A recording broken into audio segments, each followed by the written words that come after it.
From the TFNB Your Bank for Life studio. Now, it's time for the SMOAK Show. Presented by IdealMRI.com. Premium quality MRIs, convenient, affordable. That's ideal. And by Texas Farm Bureau Insurance. We are Texas Farm Bureau Insurance, your insurance provider built by Texans for Texans. And we've been protecting families in our great state since 1952.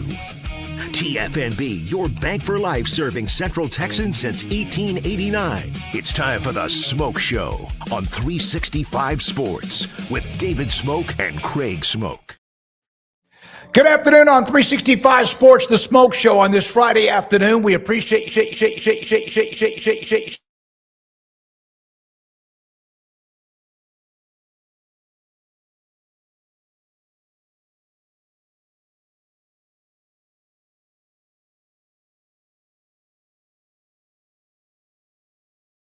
over being able to play each other or not, because Sarkisian made a comment earlier this week, and then Joey responded yesterday. Then Cody Campbell made a comment, Craig, yesterday evening about, hey, let's go. And then even today made another one. But your just overall take is, I kind of thank you for giving us content for the show again throughout this week. Yeah, well, I mean, what's up, everybody? Hope you're having a good one. What's up, chat? Hope y'all are well, and glad to be here to close out another week. And, yeah, thanks to Steve Sarkisian for feeling the need to take a shot at an unnamed school, and thanks to Texas Tech for, like everybody else, playing the narrowing down game and realizing that there's only a couple schools he could be talking about, and there's only one that really makes sense, and it was them, and then feeling like they needed to respond, which they have, I think, in full force, both through Joey McGuire and a very active Twitter user in Cody Campbell the last 24, 48 hours. So, yeah, it's been interesting to see all that. A lot of Texas fans throwing it back at them, throwing out the record overall all time, throwing out the record the last time they played, which is a really tough thing to kind of counter argue if you're Texas Tech, because when you did suit them up the last time, it was a very one-sided game, but a lot has changed since that game.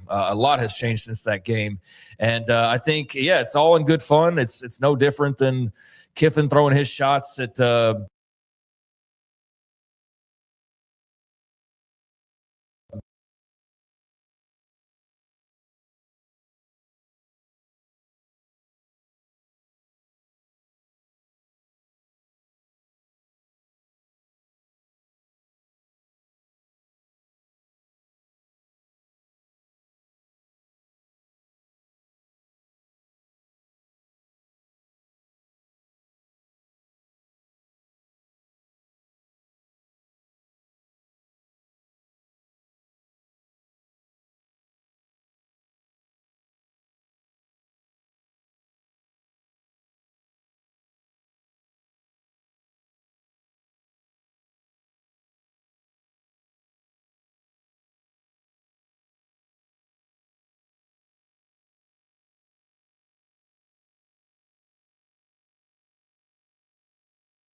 Broker is your Lennox premier dealer. Right now, qualified buyers can make no payments and get no interest financing for 12 months on a new Lennox home comfort system. Conditions apply. Call Ray Broker Air Conditioning and Heating Specialists for details and a free estimate. At Allen Samuels Jeep in Waco, get a 2026 Jeep Wrangler Sport for just $32,990. Or take $10,000 off a 2026 Jeep Grand Cherokee Summit. Come by, let's be friends.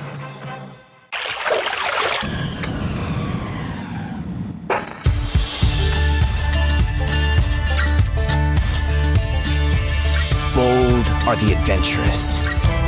Determined are the leaders.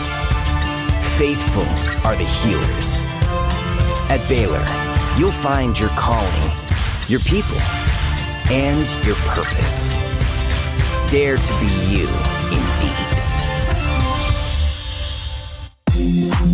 It's time to compete against yourself, finding too many excuses not to work out combined with bad eating habits, and Waco Regional Tennis and Fitness can help reach inside your competitive soul. Discipline, getting results you've only dreamed about, personal training, group exercise classes, and even a tanning bed, world-class tennis facility, and pickleball courts and lessons available. Waco Regional Tennis and Fitness, spacious, clean workout rooms, free weights, state-of-the-art technology, weight training equipment, and no intimidation. It's time for you to react today, not tomorrow, at Waco Regional Tennis and Fitness on Lakeshore Drive in Waco.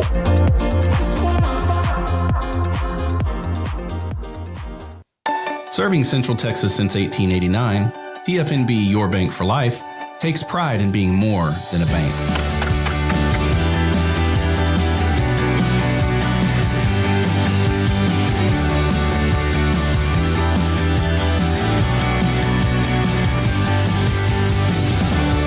TFNB, we remain committed to these principles. If you value them too, come join us. TFNB, your bank for life. Extreme Texas weather calls for Ray Broker, your Lennox premier dealer. Sign up for our year-round comfort plan and keep your home the perfect temperature no matter what the forecast is. Call or visit raybroker.com now. Ray Broker, your air conditioning and heating specialist. This 3 o'clock hour is brought to you by QC Kinetics. Feel better, move better, live better with regenerative medicine using your body's own healing abilities for natural pain relief. No surgery, no drugs, no downtime. With locations in Dallas and Houston at QCkinetics.com. It's time for the Smoke Show on 365 Sports with Craig Smoke and David Smoke. From the TFNB Your Bank for Life studio. Now, it's time for the Smoke Show. Presented by IdealMRI.com. Premium quality MRIs, convenient, affordable. That's ideal. And by Texas Farm Bureau Insurance. We are Texas Farm Bureau Insurance, your insurance provider built by Texans for Texans. And we've been protecting families in our great state since 1952. TFNB, your bank for life, serving Central Texans since 1889. It's time for the Smoke Show on 365 Sports with David Smoke and Craig Smoke.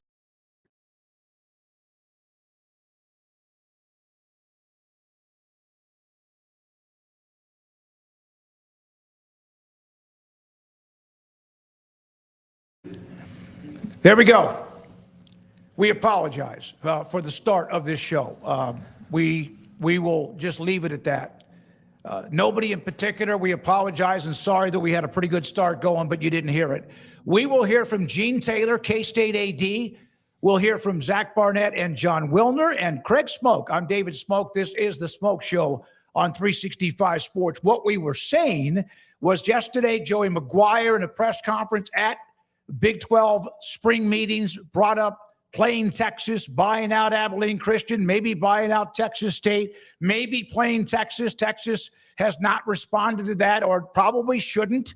But now the latest is, Craig, is Cody Campbell, as we know, is very vocal and made a couple of comments yesterday about let's buy out both teams. Let's play at AT&T Stadium. I've talked to Stephen Jones. And it's kind of back and forth. It is a cat fight. It's an ego war. It's a turf war, whatever else. But we'll get to Cody's comments today because today I'm like, holy God almighty. And it is funny, and yet again, it's silly. Yeah, I mean, I think it's fun off-season fodder. I think it's nothing but a lot of fun from my vantage point. And hey, chat again. Hope you're doing well and having a good day today. And yeah, it's been very interesting to see the last 24, 48 hours, just the back and forth. Cody Campbell throwing shots out there, throwing out the ideas of playing in Arlington, playing in Lubbock. I did say previously, I guess you didn't hear it, that the one part that people picked apart was on the Texas side of things, him not offering to play in Austin, as though that unraveled everything else that he said, which I don't think it unraveled everything else that he said. I think it's a valid point to bring up, but okay, if you think that that's an option that's worthwhile, I bet if you threw that out there, he'd probably entertain it and ultimately might even say yes to that. But I think the rest of what he had to say was fun and entertaining, and all this emanates from Sark's comments. Like, that's the thing about it, is not like Texas Tech just woke up and decided to start throwing bombs over the fence at Texas or shooting arrows at them for no particular reason. It was Sark making comments about a vague school that he didn't name, but that everybody could whittle down and understand was only one of a couple possibilities, and really only one possibility that made a lot of sense to point out at the time, which was Texas Tech. And so Texas Tech's gone and ran with it, and I think they're smart for doing so. I mean, they're not playing each other. The only way they're going to play each other is in the playoff. Texas has already got a pretty tough schedule, and I don't think they want to play the game even if they had an easy schedule. I do think Texas Tech would willingly throw down millions of dollars to play this game just about anywhere, but it's logistically not going to happen. So we can only hope that both teams end up as good as they are advertised this preseason, and somehow or another they meet up in the college football playoff. I think that would be must-see TV no matter where it gets played. But Texas fans have every right to say, we're not scared of you. Like, we beat you by 50 points the last time that we played. We've historically got a better record than you. But Texas Tech does have a bit of a different flair these last couple of years, last year in particular, and it's a different roster and a different program than when they last met up. So I love it. This is the kind of stuff that makes college football fun. It would be great if this was all leading to them playing each other on October 17th or whatever, because that's what they typically would have done. But in this new college football world, they may not play for 10 years. Sark and Joey McGuire might not ever coach a game against each other. And that's the part that sucks to me, is this would have been guaranteed pre-hype for whenever they were going to play 5 years ago. And now it's just like, it could be like A&M, where you don't play each other for 20-something years. And all this is just talk. So, yeah, it's just talk, but it's fun. And there is at least that dangling carrot that if both are pretty good, and you anticipate they will be, that maybe they do, in fact, find their way to each other by the end of the year. And what a scene that would be. Yeah, it would be interesting. And again, I threw this out earlier in the week or yesterday when this all started. Well, let's play with what they did during the year of COVID. They found ways to play games that weren't scheduled 10 years earlier. They found a way to play under extreme and unique circumstances. So I don't even know. We'll have a comment from Abilene Christian. Nothing really about, but just the statement about them expecting to play Tech. I haven't heard anything from Texas State. But here was on the Pat McAfee show earlier today on ESPN, Cody Campbell, who I invited on this show. He was on that show, and here is this conversation. How much are you behind this? What is the likelihood of this potentially happening? And this would be excellent. Is this even legal to happen at this stage of things? Well, so, you and I talk a lot about Texas, and but I don't know if you know the difference between bulls and steers. Do you know the difference? So the bulls, they kind of go trotting around looking, and well, there's an important physical difference, and this is a family show, so I'm not going to lay it out to you, but I think a lot of your viewers know, and you maybe have some of your guys look it up. Okay. But Bevo, the Longhorns mascot, is a steer, and it's become very clear that there are quite a few steers down in Austin, and not very many bulls. And let me tell you something: when Sark opened his mouth and he picked a fight with a bunch of West Texas boys, he should have known that he better get ready to pack a lunch, because we're ready to strap it on. Hell yeah. We're ready to spot the ball, and we're ready to go. So September 3rd, September 5th, you name the place, we'll be there, and we'll go at it. Cody, hell yeah. I love everything you just did right there. Thank you for letting us be a part of that, okay? Thank you for letting us listen to that. And also, thank you for shaking up this whole thing a little bit. All right. So there is a Pat McAfee show and Cody Campbell, who's outspoken. He then doubled down on discussing, okay, we'll buy out both games if we can, or talking to Stephen Jones about AT&T Stadium. It's silly. And yet again, it's testosterone. And I don't know, like you said, Craig, if they'll play. They may not play for 10 years, may not. And this also might just get to a point, okay, we're going to make this happen. We're going to play the game. I don't know.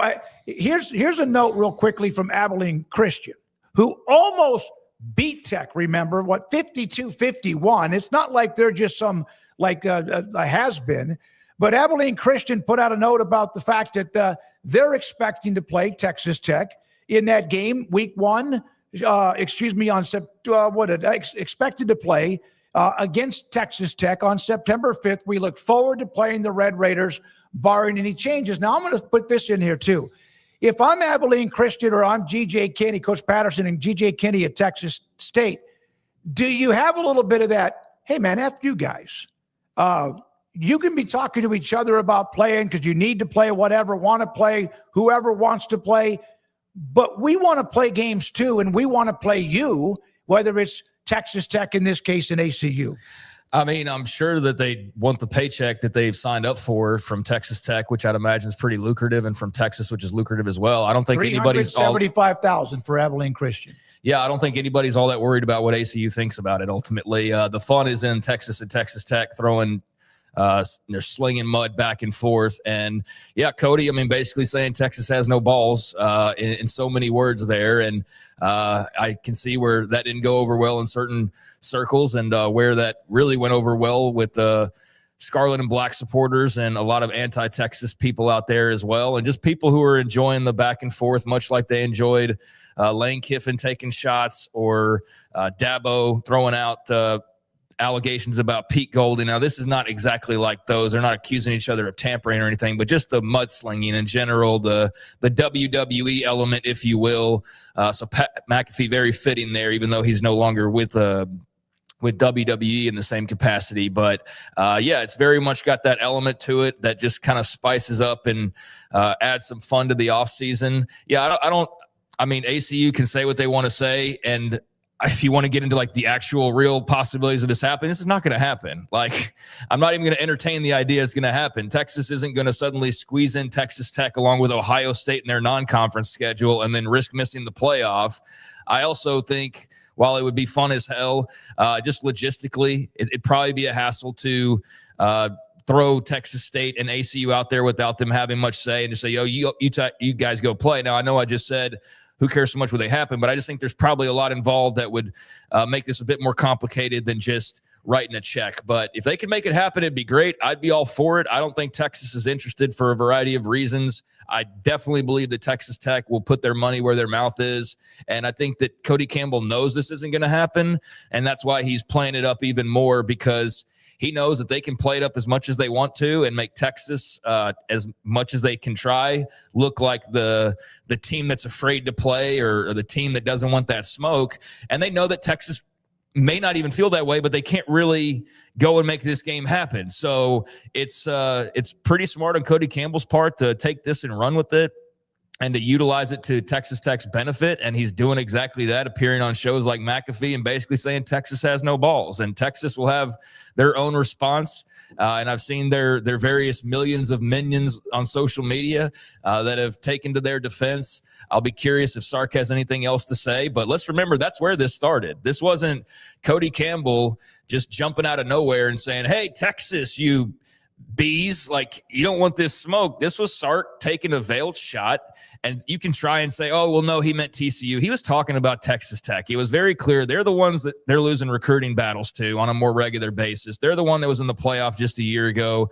They're the one that's looking like they can go undefeated. Nobody's talking about TCU going undefeated with their schedule. Nobody's talking about Houston, and sure as hell nobody's talking about Baylor right now. So he was absolutely talking about Tech. He probably should have just said their name, but he took the shot and he opened the door. So Tech is kicking the door open, and they're going to walk through it and walk back in it again and walk through it as many times and get as much attention and as much heat on this as possible, and maybe even force Texas to call their bluff. But I highly doubt that. It's fun nonetheless, and I just hope that at the end of this, they do somehow find each other at the end of the road in the college football playoff, because I think a part that you guys missed earlier was when I was talking about the real shame of modern-day college football is the fact that these two would play.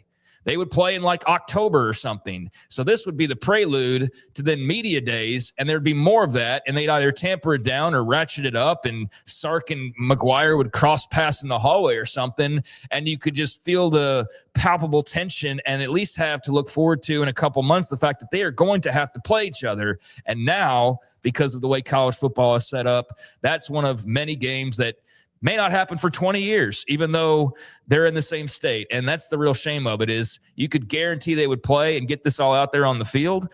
But now it could be like A&M. When's the last time A&M played anybody? Baylor, Houston, TCU, Texas. It's been 10 plus years. They played none of those teams. They played Baylor would have been 2012. But they played none of those 11. teams. Yeah. So that could very well be what happens with Texas as well, outside of a bowl matchup. And that's the part that really sticks with me, is that's what sucks. It would be great if this was, and this very much has some WWE feel, a build to a match at SummerSlam or Week 6. Somebody just mentioned WWE. Yeah, but it's very WWE. Pat McAfee was WWE the last couple of years until he got busier and it got far less popular. And he said, all right, I know when to call it and I'm out of here. But yeah, it's got those elements, and Pat's certainly playing into that. I think Cody's playing into that. But yeah, if we could point down the road and say, cool, they're going to play then, this is going to be great, that would be the best outcome. But instead, we're left wondering if they'll ever play each other again. And that's the part that sucks. You at least love to have the follow-up and know there'd be a follow-up, but instead, this might be the extent of it.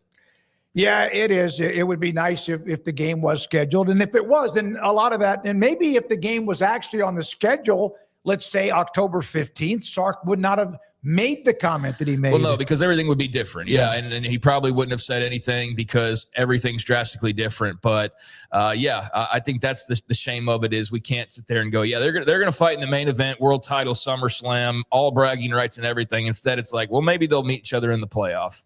And I think of A&M not playing any of their typical similar teams for over a decade now, and I understand they've got their reasons as to why. Other schools have their reasons why they don't want to play A&M, but that's not what we're going to see with Texas, I think, unfortunately. So Tech's been begging to play Texas. I mean, they thought they had an arrangement a couple years ago. Texas denied that was the case, even though it seemed like Tech very much thought that was the case.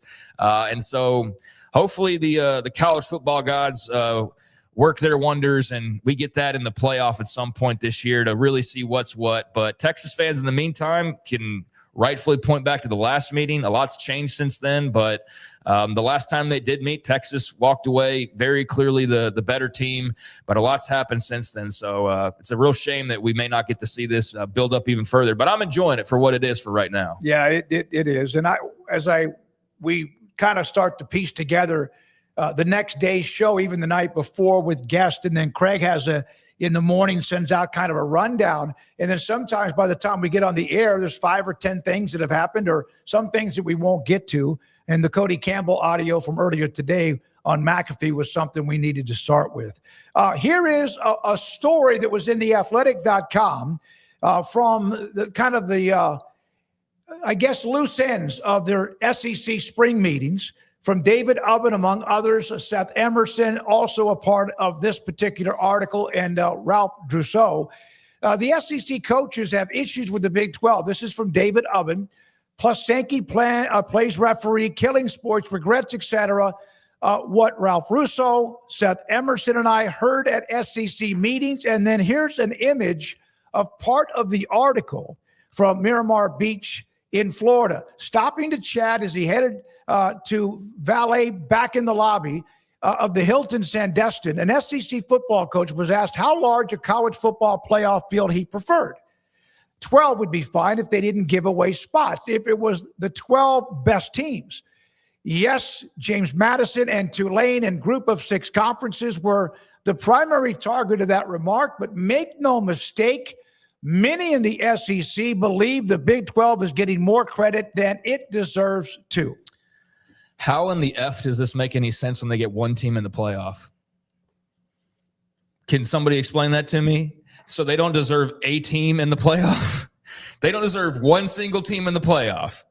So if you're talking about a scenario in the 2014 playoff that we haven't even signed off on yet, that y'all can't even agree on yet, that hasn't had any details released yet on exactly how that would work. If you're talking about this mythical, unagreed to 2014 playoff that hasn't happened, and you're assuming that there's going to be like 4 guaranteed spots for the Big 12, and you're pissed about that for some reason right now, then okay, that would at least make some sense. If not, what the hell does this even mean? They've got one team in the playoff, and BYU is probably the most disrespected, most snubbed team combined, averaged out over the last 2 years, considering where they were. And people I've seen shot holes all through BYU and their loss to Texas Tech, their 2 losses to Texas Tech last year. I've seen people who consider themselves Mr. Big 12, ironically enough, go around and say that BYU's schedule is flaky and that they weren't deserving and that they got blown out by Texas Tech and didn't deserve to have a shot at the playoff.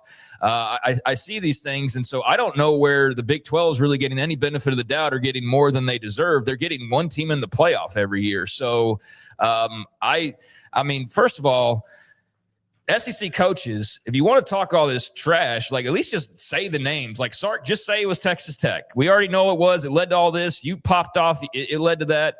This guy, whoever this person is, just say who you are. So we can. If it was Kirby Smart, let's just say it was Kirby Smart. Like why worry about it? I don't know why you need to be anonymous about this, but nevertheless, it's still interesting. And I don't know what the point being made is, because it's not a league that's getting multiple bids every year. It's a league that doesn't even know how many it might get in a 24 team. And that's why it's basically having to go to 24 and why they're all on board with it. Not because it's necessarily what's best for college football, but it's what's best for them, because if they don't do that, then they're probably always going to get one team in the playoff, except for maybe once every 3-5 years when Utah or BYU somehow don't play Tech on the schedule and they both go regular season undefeated and then they play a close game. But like that's the narrow scenario that would have to occur for them to get just 2 in there. So that comment makes absolutely no damn sense, other than you're just trying to bogart all the spots. So your 6th place team, because they play in this conference or whatever, is deserving of getting in. And that's the part where I'm not anti-SEC. My favorite team plays in the SEC. I think it's been pretty cool to see that. I think there's some really charming elements about it. And I get really tired of like everything being anti-SEC, especially when a lot of it should be directed towards the Big Ten as well. But it's this kind of stuff here, like the arrogant, anonymous comment. And that's why it's important to know who it was. Was this Kirby Smart saying that? Okay, or was this Shane freaking Beamer saying this? Because that's a big difference, right? Like, and who's saying what in that regard. So, yeah, I don't know where that quote's. I don't know what that's trying to prove or to say, because it doesn't make any sense. Well, it is arrogant. It is extremely arrogant. Even if, like, I get that too. Sark or Texas or whoever can sit there and say, well, how do you know he wasn't talking about North Texas or TCU or SMU or someone like that? Yeah, SMU was another one, but that was 2 years ago. They made the playoff, yep. And so they'd never gone 12-0 in their league in the ACC, so they wouldn't have been referring to them. You look at what he said, well, and he was very clearly talking about Texas Tech. We do, and Sark is usually pretty upfront, but that would have been helpful. It would have at least been helpful. The other thing is you're right. It could be Shane Beamer. It could be whoever. I mean, if it's Will Stein saying that, then that's a big difference, because who is he to say that when it's instead, like I said, maybe it's Lane Kiffin. I mean, I would just want to know who that is, because if it's somebody with some cachet, then okay, that kind of tracks. But if it's somebody who's going to be one of those people that argues that when they finish in 5th place, they're more deserving than the 2nd place Big 12 team, well, then I take issue with that. All right, we're going to break. Gene Taylor, the director of athletics at Kansas State, will join us. He was in Frisco at the Big 12 spring meetings. We'll get to Gene in the next segment. We'll get back to this topic as well.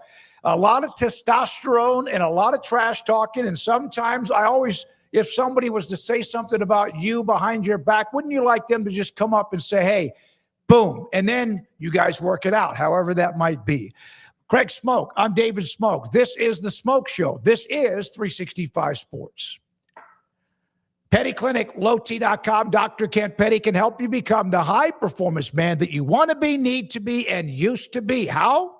Contacting him on his website at PettyClinicLowT.com and tell him if any of the symptoms I'm about to mention are symptoms you're dealing with, because 1 out of every 3 to 4 men have low T, low testosterone, that affects many things from energy to sex drive, performance, and much more. Contact Dr. Petty. He will set you up to get your blood work, take care of that appointment for you, get the blood work, get the results, get back in touch with you if your T level is too low. Dr. Kent Petty, helping you become the high performance man you want to be, need to be, and used to be at PettyClinicLowT.com. Now qualified buyers can make no payments and get no interest financing for 12 months on a new Lennox home comfort system. Conditions apply. Call Ray Broker Air Conditioning and Heating Specialists for details and a free estimate. At Allen Samuels Jeep in Waco, get a 2026 Jeep Wrangler Sport for just $32,990. Or take $10,000 off a 2026 Jeep Grand Cherokee Summit. Come by, let's be friends.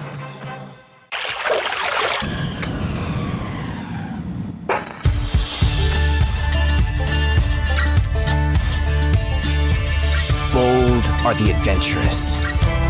Determined are the leaders. Faithful are the healers.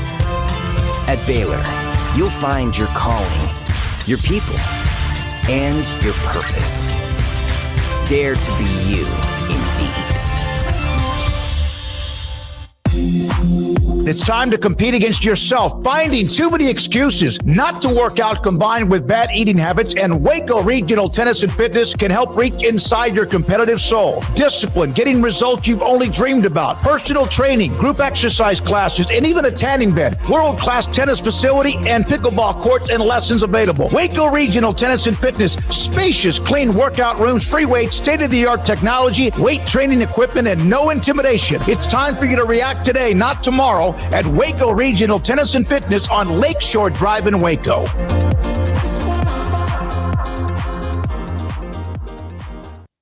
Serving Central Texas since 1889, TFNB Your Bank for Life takes pride in being more than a bank.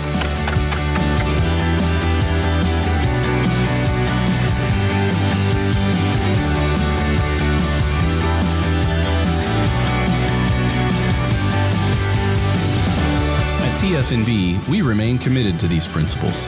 If you value them too, come join us. TFNB, your bank for life. Extreme Texas weather calls for Ray Broker, your Lennox premier dealer. Sign up for our year-round comfort plan and keep your home the perfect temperature no matter what the forecast is. Call or visit raybroker.com now. Ray Broker, your air conditioning and heating specialist. This 3 o'clock hour is brought to you by QC Kinetics. Feel better, move better, live better with regenerative medicine using your body's own healing abilities for natural pain relief. No surgery, no drugs, no downtime. With locations in Dallas and Houston at QCkinetics.com. It's time for the Smoke Show on 365 Sports with Craig Smoke and David Smoke. We will hear from Gene Taylor, Kansas State's Director of Athletics, here momentarily. And thanks to Kenny Linnell for setting that up for us with Craig Smoke and David Smoke. We appreciate your time, the Smoke Show on 365 Sports. And we do have K-State Director of Athletics, Gene Taylor, with us on our YouTube show. Good to see you. Nice to have you on. Gene, is there anything now, ever or all, anything certain in college athletics whatsoever? I had to ask you that at the start. And I appreciate having me on. Yeah, no, there isn't. There really isn't anything certain or set in stone. It changes literally. It seems like every time we either get in a meeting like we were this past week in Frisco, in the various meetings, whether with coaches or administrators or presidents, or when we're on the phone call with our ADs. I mean, it's just constantly changing and constantly getting updates and trying to figure out how to navigate everything, the new world of college athletics, whatever that is. How would you describe the last few days and just meetings and discussions and all that's gone on with that? Well, I mean, a lot of it is pretty normal stuff in the spring, right? We just give updates and we talk to coaches about, things that they're frustrated with or things that we need to improve on. But we also got updates on Brian Seeley from the CSC came in and gave us update on where the NIL go stuff was. And, President Baker from the NCAA came on and talked about just, obviously the Cantwell Cruz bill and update us on that and some of the things they're doing from the NCAA perspective. And then, we got into the legal side of things and just what we could be facing down the road with some of these lawsuits that are still pending. And wow, we need to plan for that. So sometimes that gets frustrating to hear and realize that it goes back to your earlier question. It's constantly changing. It's just trying to figure out how to navigate stuff. A lot of it's pretty normal. I mean, we talked about, future scheduling with both basketball, men's and women's basketball and football. We talked about, the 24 versus 12 versus 16, CFP playoffs. So a lot of it was just more discussion and trying to get, feedback from everybody where their minds are with everything. I saw that. Go ahead. Are the meetings a lot longer now than they were 5 or 6 years ago? They sure felt like it yesterday. They really did. Just because some of the topics can be draining and just trying to figure it all out. But they're very similar in terms of cadence of when we meet and who we meet with. And their spring meetings are always a little bit longer because the presidents are there, the faculty athletic reps, the senior women's administrators, the coaches. We haven't had coaches for the last couple of years because of the transfer portals and the various recruiting cycles. But since that's changed, they've been able to come in this year. And so it's been good to get back with them and be with them face to face a little bit more. Couple of notes from today. And again, the meetings have been going on the last couple of 3 days in Frisco, but no Power 4 conference had yet to sign the College Sports Commission's agreement. And the Big 12 has done that, according to the commissioner, Brett Yormark. They're the first Power 4 conference to sign it.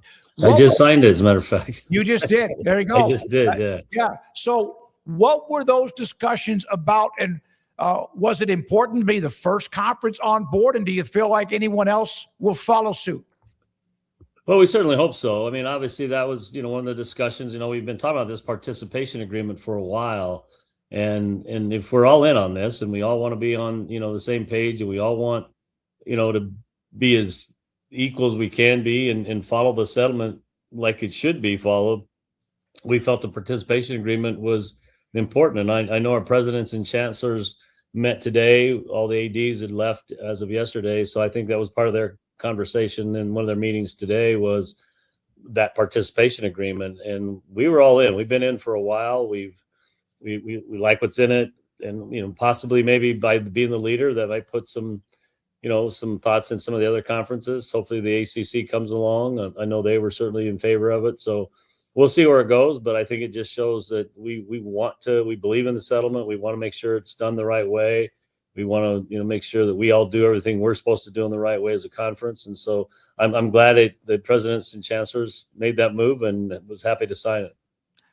Not everybody has, as I mentioned. You're the first Power 4 conference to do it. It's interesting. You just signed it, and I had gotten the heads up on that. Do you feel like others aren't signing it because they don't agree with how the NIL or whatever is being ruled upon? Or, well, wait a minute. If we sign it, that means we have to agree to it, and that means we have to go by the rules. Yeah, it's been interesting, the whole process, because I think this participation agreement started being talked about and being formed last fall. And the SEC was one of the first conferences that came out and said, yep, let's get this thing signed. And then, unfortunately, various campus general counsels got a hold of it. I think even maybe some attorney generals in various states got a hold of it. And then it began to change. And then obviously some frustration started to happen with some of these other conferences. And so I think part of it is attorneys on various campuses. And so nobody can get on the same page. We in the Big 12 had all of our general counsels look at it. And we felt it was this version of it was fine for all of us. So I'm not sure why the other conferences don't want to sign it, because when the settlement was agreed to way back, a year or so ago, maybe a little bit more, that's what we all agreed to. And what's in the settlement is basically some of the language that's in this participation agreement. So I don't understand it, but I'm glad we're the first ones to sign it, though. So, Gene, I think it's become more of a common conversation now when we hear about maybe some progress being made and then like, okay, it gets sued out of existence, or there's this or that or the other, or people change their minds. It's like the schools want to be policed, but they don't want to be policed. Like that whole kind of full circle we keep going over and over again. Just what are your thoughts on that? Everybody says they want rules, but the moment they have to follow them, they want to turn around and file a lawsuit with their local attorney general because they don't want to get punished, but they want everybody else to get punished. And we just go in these circles. Is there a way to ever solve that in your mind? Like, what are your thoughts on that whole issue? Well, you're right. And that's some of the frustrations we talked about this weekend, this week was, everybody wants the rules until it applies to them. And then they either, like you said, have somebody, start a lawsuit or temporary injunction or whatever, temporary restraining order, whatever the case may be. But yet then they complain about the other schools doing it. So it is very frustrating. And we need to, it's not that difficult, in my opinion. We know what the rules are. We've got the rev share number is what it is. And NIL Go is a process that we all agree to.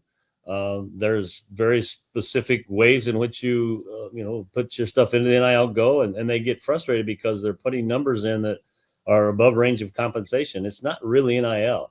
It's not name, image, and likeness, because the value that they put in for some of these athletes, that's really not their value when it comes to from a marketing perspective. So they're just trying to fund some of these positions and some of these athletes in a way that's not being approved. And so then they get frustrated. So then they want to say, well, the system's broken. The system's not broken.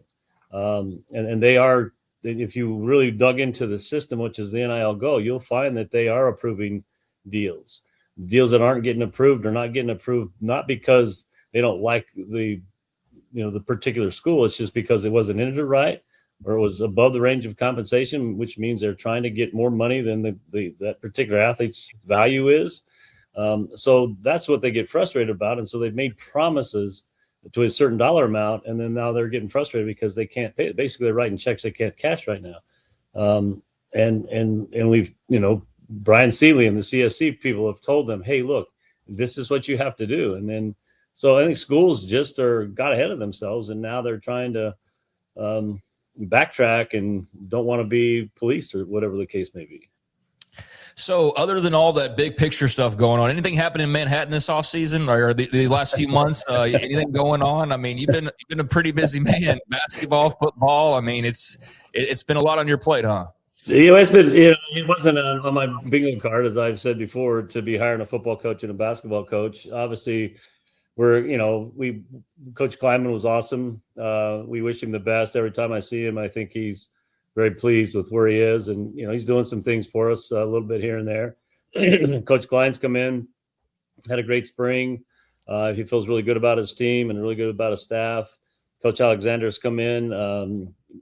He likes his staff. He's got kind of a combination of folks from that he worked with at Belmont, some other staff members that he's known for a while. He's got his team put together.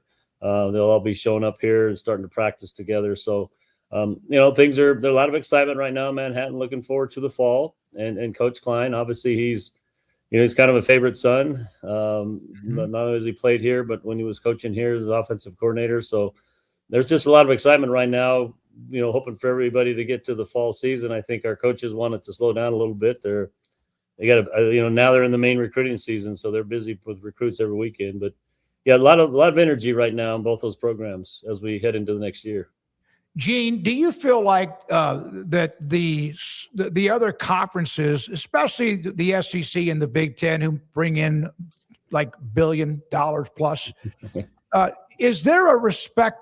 Do you feel like they respect the Big 12? Do they respect your universities, college campuses, programs, teams, et cetera? Yeah, I don't think it's about respect. I think obviously they know.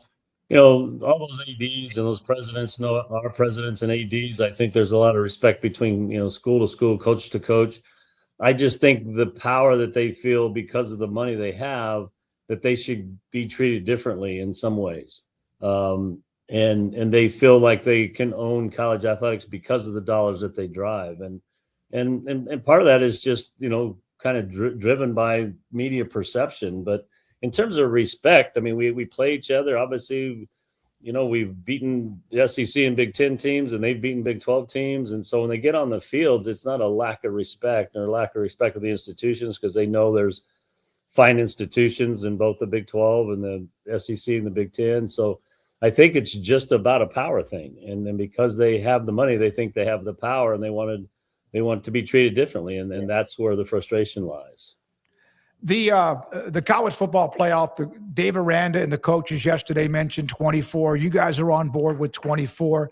What is the advantage for the Big 12 going from 12 to 24? Well, the most obvious advantage is access. And I think last year we did the numbers. Had we had 24 a year ago, we'd had 5 teams, maybe 6 based on, kind of the metrics. So that's probably the biggest thing for us is more access. There would have to be some things that would have to be worked out from a financial perspective. Clearly, our Big 12 championship game brings in a lot of revenue for the conference. And we would certainly need to make that up somehow. The TV partners would. And then I think how the distribution of the CFP would go. If right now it's unequal distribution between the SEC and the Big Ten, get a little bit more in the ACC and the Big 12. So if we went to 24 and it was going to be equal access, or instead of having an automatic qualifiers, which is one of the things they're talking about, then that revenue has to be distributed equally across all four conferences. So there's still a lot of things that in place. Obviously, ESPN's come out and they're not in favor of 24. And Greg Sankey in the SEC, he's certainly been cautious about it and holding back on it. So I think there have to be a lot of things worked out. Obviously 12 is better than 4, and so we'll see where it goes. But from an access perspective, 24 would certainly help the Big 12. As someone who's had history previously with what a bigger playoff looks like, FCS has been doing it for a while successfully. What are the positives that you see with this, and do you think it's something that's going to work well? I guess just it seems to work well there, but obviously it's a little bit of a different ball game. How do you see it translating, I guess? Yeah, I do. I mean, I've kind of said this for a while, both quietly and, within the coaches that I know, like obviously Coach Kleiman and I have talked about it. 24 works in the FCS. It's worked for a while. They start their first weekend of playoffs around Thanksgiving weekend, and then they're done by the 1st of January. That's not going to happen if we go to 24 because of the way the TV schedule is, but it certainly can be done. And I will tell you, the voices of the coaches are very loud. They would like to get boom, boom, boom. They don't want the 25 days off. They don't want the bye weeks. They'd like to get it started the first, again, if we, replace the champ games, start the first week in December and love to be done by the second week in January. There's a lot to that. It's going to be hard to work out, but I would disagree with some that say it's going to devalue the regular season. I will tell you that it's going to be very interesting if all of a sudden you're sitting at 8 wins and you're playing an end of the year season and you can get your 9th win. Your fans know that you got a chance to get in, or if you've got the right schedule. So I think it will draw a lot of energy, particularly to some late season games, as opposed to taking away from the regular season. So it can work. It has worked at the FCS level. And I think coaches would be able to adjust to it as well. Gene, how many decisions now in college athletics are basically are they made because of revenue, because of money, because of the cost of running an athletic department across the board? How many now are made for that main reason and not maybe what's best for the sport? Well, we've always had to focus on revenue generation, whether it was, to cover salaries and as costs go up. But, those numbers used to be, they used to seem big, like, oh, gosh, we got to find another $1 million this year to, balance our budget, or $2 million.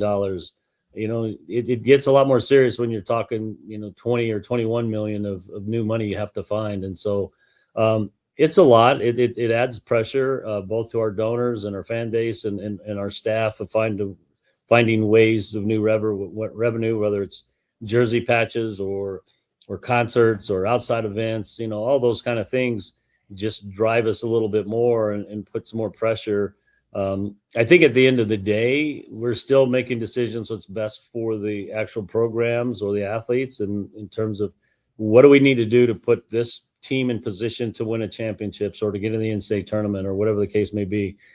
it's just we need more revenue to do it now, and finding those dollars. But it has put pressure on our staffs and certainly myself, and ability to go find those dollars. So it's similar, but it's just ramped up even more. You mentioned Coach Kleiman. Obviously, things wore him down. We've heard Jamie Pollard. You're obviously along with the Big 12 right up the street, and how he seems frustrated. Do you agree with him about no. let him Jamie go? and I are on the same page, and sometimes we're at a point in our careers, obviously, that we've been around a long time, and we've seen a lot of changes. And college athletics has always had its issues.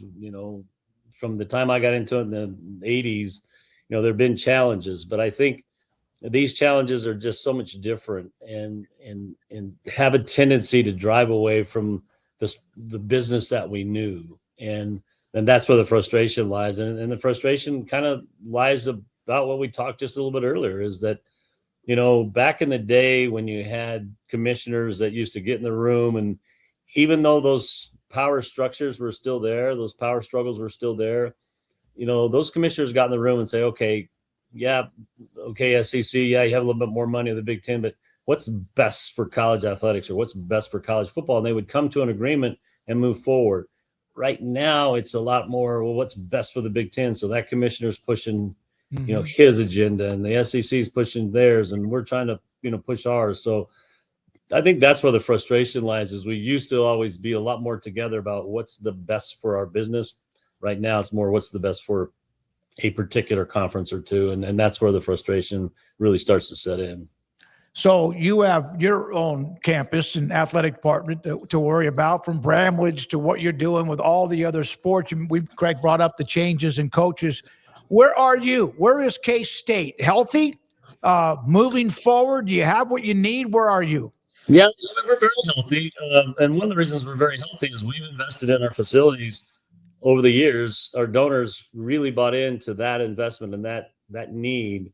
We just opened up a brand new volleyball venue and Olympic Training Center a couple of years ago. We've got a brand new indoor football facility. Our basketball facility, indoor practice facility for men and women is good. We've made multiple upgrades to our football stadium. So the bones of our facilities and the upgrades and the premium seating and all the things that a lot of people have to upgrade, we don't have to worry about right now. We don't see any 60, 70, $100 million facility projects coming our way. We've got some smaller ones, but nothing that we can't handle. Our struggle is a little bit financially.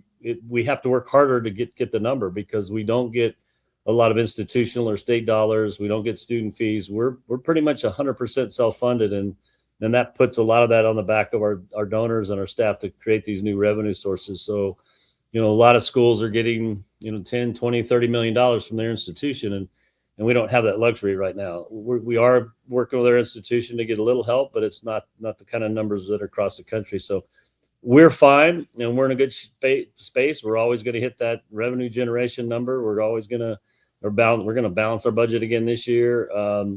So those things are good. It's just to find those extra dollars takes a little more work. I have to work a little bit longer, a few more hours, but that's okay. Are there things that you can create revenue, but you're not quite ready to do that yet? Obviously, there's stadium naming rights, and then some teams are putting patches on their uniforms. And I mean, my goodness, every time you turn around, there's something new. Yeah. We've been working on, we're talking to various companies about the patches, whether it be just for football or an athletic department-wide patch. We've talked to companies about naming our basketball facility, Bramlage Coliseum, to potentially corporate naming. We talk with our partners about both field naming, and we actually started talking to concert groups that do put concerts in college venues. So we're doing all those conversations. We just haven't pulled the trigger on one yet, but yeah, we need to do those. So we need to find those dollars. We need to find whatever new opportunities we can without put more work on our facilities. I read somewhere where the University of Houston's football field was damaged because of an outside event that they hosted. So you got to be careful, but you do need to work hard to find those extra dollars. So do you know the difference between a bull and a steer? Because Cody Campbell at Texas, I don't know if you heard that today or not. I've heard. I honestly hadn't been paying attention, but a friend of mine sent me some of the stuff. Oh my gosh. What a week it's been, man. What a week it has been. Gene, thank you. I know you want to get to the weekend. Thank you very much for your time. By the way, I'm wearing purple.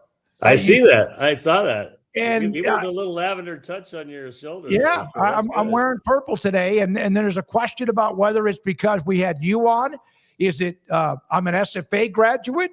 And of course, there's other purple too. But thanks for your time, buddy. Great to have you on. We appreciate you giving us that access. My pleasure. You guys have a great weekend. Thank you.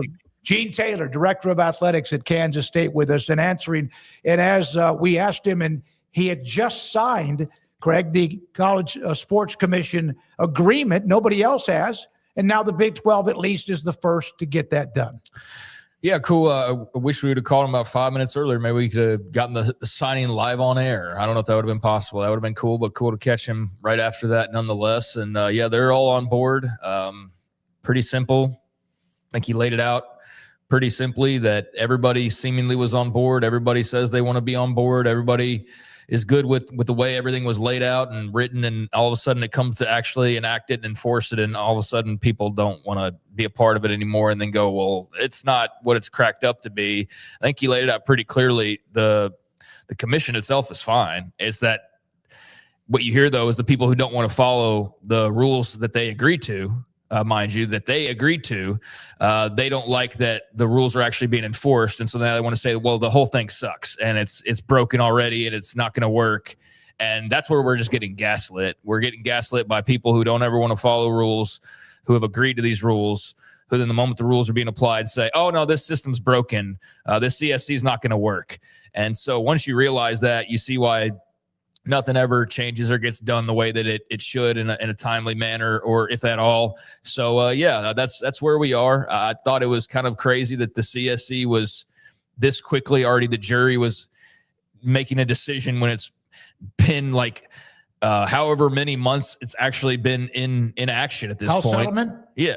Almost exactly CSC, a year. Yeah, it's like a year, and they're already going, oh, it's not going to work. It's like we've not even tried to make it work, though. Like that's the whole thing, and that's where a lot of this stuff just gets very tiresome and maddening for the college football fan or college sports fan. Is just like once you realize it's not. There's some things where, okay, yes, a lawyer steps in, like on a transfer issue or an eligibility issue, and that's out of your control. That's the courts are going to determine that. But then there's stuff that you guys spend all this time on, all these meetings on, all these get-togethers and conversations on, and then you don't even try to make it work, and then turn around and blame some outside entity, even though it's all in your same backyard. It's just it's bizarre behavior, honestly. It's just Groundhog Day stuff, and I'm glad he's just calling it for what it is, and people smart enough at this point understand what it is. There's just certain schools that don't want to be held accountable, but they want to say that they do, and they want to see that others are. But when push comes to shove, they don't want to play by rules. Simple as that. So it's not the CSC is broken.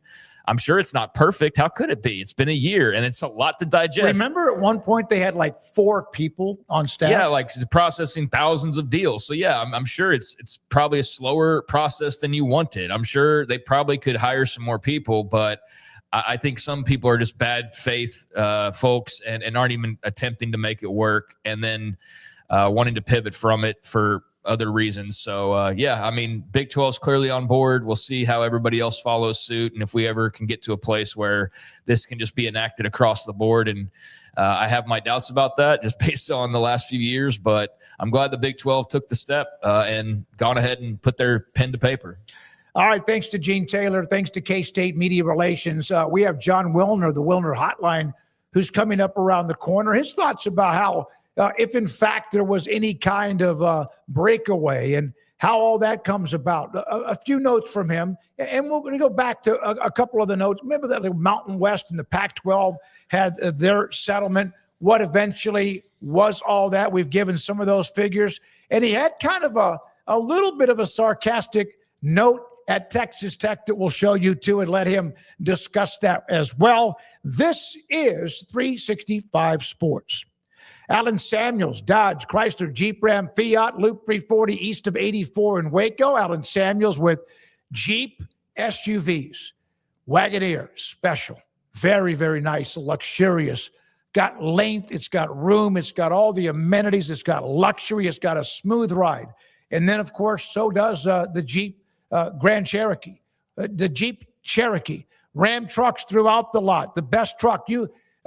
Every year they get honored for what they win awards for what that truck represents and what it does. And then, of course, a great supply, array, variety of what you have when it comes to pre-owned vehicles, which is one I bought back almost exactly 6 years ago. It's Alan Samuels with Ted Teague, General Manager and CEO, closing out the month of May because that ends on Sunday. Then June starts and they're rolling, and they want you to drop by and test drive and look at what they have in stock. David Gray runs the sales department, Loop 340 east of 84 in Waco.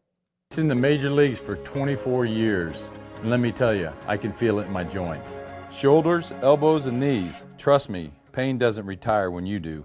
I tried everything to get rid of the pain. Nothing worked until QC Kinetics. Baseball legend Roger Clemens and other patients are getting lasting relief with QC Kinetics regenerative treatments. No surgery. I trust QC Kinetics. You should too. Let's commit to getting rid of all the pain. Schedule your free consultation today. QC Kinetics. Better starts here. With over 25 years of excellence in IT, Carrion Solutions is your trusted technology partner. From managed IT services to cutting-edge cybersecurity, our expert team delivers tailored solutions that drive success. Our portfolio includes products such as Veeam, Bitdefender, Microsoft, Cisco, and Fortinet. Call David Carrion and his team of experts. Call 888-522-2221 or visit us at carrionsolutions.com. Established in 2007 and independently owned, Alliance Bank Central Texas is committed to helping families and businesses meet their financial goals. From their tellers to their board of directors, they know the importance of superior service and competitive products. Customers have confidence knowing that their financial needs are in good hands. It's your bank, Alliance Bank Central Texas, with 2 Waco locations, 4721 Bosque Boulevard and 191 Archway Drive on Highway 84, and at alliancebanktexas.com. Member FDIC, an equal housing lender. Hello, I'm Camille Johnson with Camille Johnson Realtors. We specialize in selling residential real estate agent all across our community, and we love serving all types of families. We have been in business at Camille Johnson Realtors for almost 9 years, and I have been a residential real estate agent for almost 40 years. And we love our partnership with 365. So thank you for partnering with me, and thank you so much to all of my clients who have made our company a success. Spring is here, and so are the savings during Richard Card's Spring into Savings sales event. Buick Enclave, Envision, and Encore deliver premium quality and unbeatable value. Right now, non-GM owners can save $5,250 on all 2026 Buick Envisions in stock, or save $6,750 on all 2026 three-row Enclaves in stock. Spring into action and save. Get your next ride at the Spring into Savings event at Richard Carr. At Richard Carr, we give you more. Pepperoni Magnifico. Pepperoni Magnifico. Marco's Pepperoni Magnifico. Classic and crispy cut pepperoni, 3 melty cheeses, all on our fresh made dough. And starting at just $12.99 for a large, it's no wonder Marco's was named America's favorite pizza chain. This 4 o'clock hour is brought to you by Stonewood Dental, your one-stop shop for your dental needs, specializing in teeth cleaning, fillings, crowns, sealants, root canals, IV sedation, extractions, implants, bridges, dentures, full mouth restorations, and bioaesthetic dentistry. Our priority is your comfort from the moment you walk through the front door. Stonewood Dental in Robinson, Texas. It's time for the Smoke Show on 365 Sports with Craig Smoke and David Smoke. Here we go, this 4 o'clock hour. John Wilner Hotline with us on the show, the Smoke Show with Craig Smoke and David Smoke. And John, thank you very much for your time. I need to start with this tweet that I saw you put up last night. Since Texas Tech is so interested in forcing the Big Ten and SEC to share their media rights revenue, I can only assume that means they would be willing to share its NIL cash as well. What say you? I mean, it's just, Yeah, people have taken that a little bit too literally, but generally speaking, is it a meritocracy or not? I mean, it seems like Texas Tech wants it both ways, right? They want to pool media rights so that everybody has, more money on the backs of the Big Ten and the SEC. Well, then why not, give Houston and Baylor some of their NIL cash, right? I mean, I kind of think it's basically all the same. And the problem is everybody in college sports is talking out of both sides of their mouths. And everybody says they want what's best for the enterprise, but everybody acts territorially, right? And that's what you should do, right? Cody Campbell should look out for what's best for Texas Tech. Same with Joey McGuire. But then you can't fault the SEC for looking out what's best for the SEC.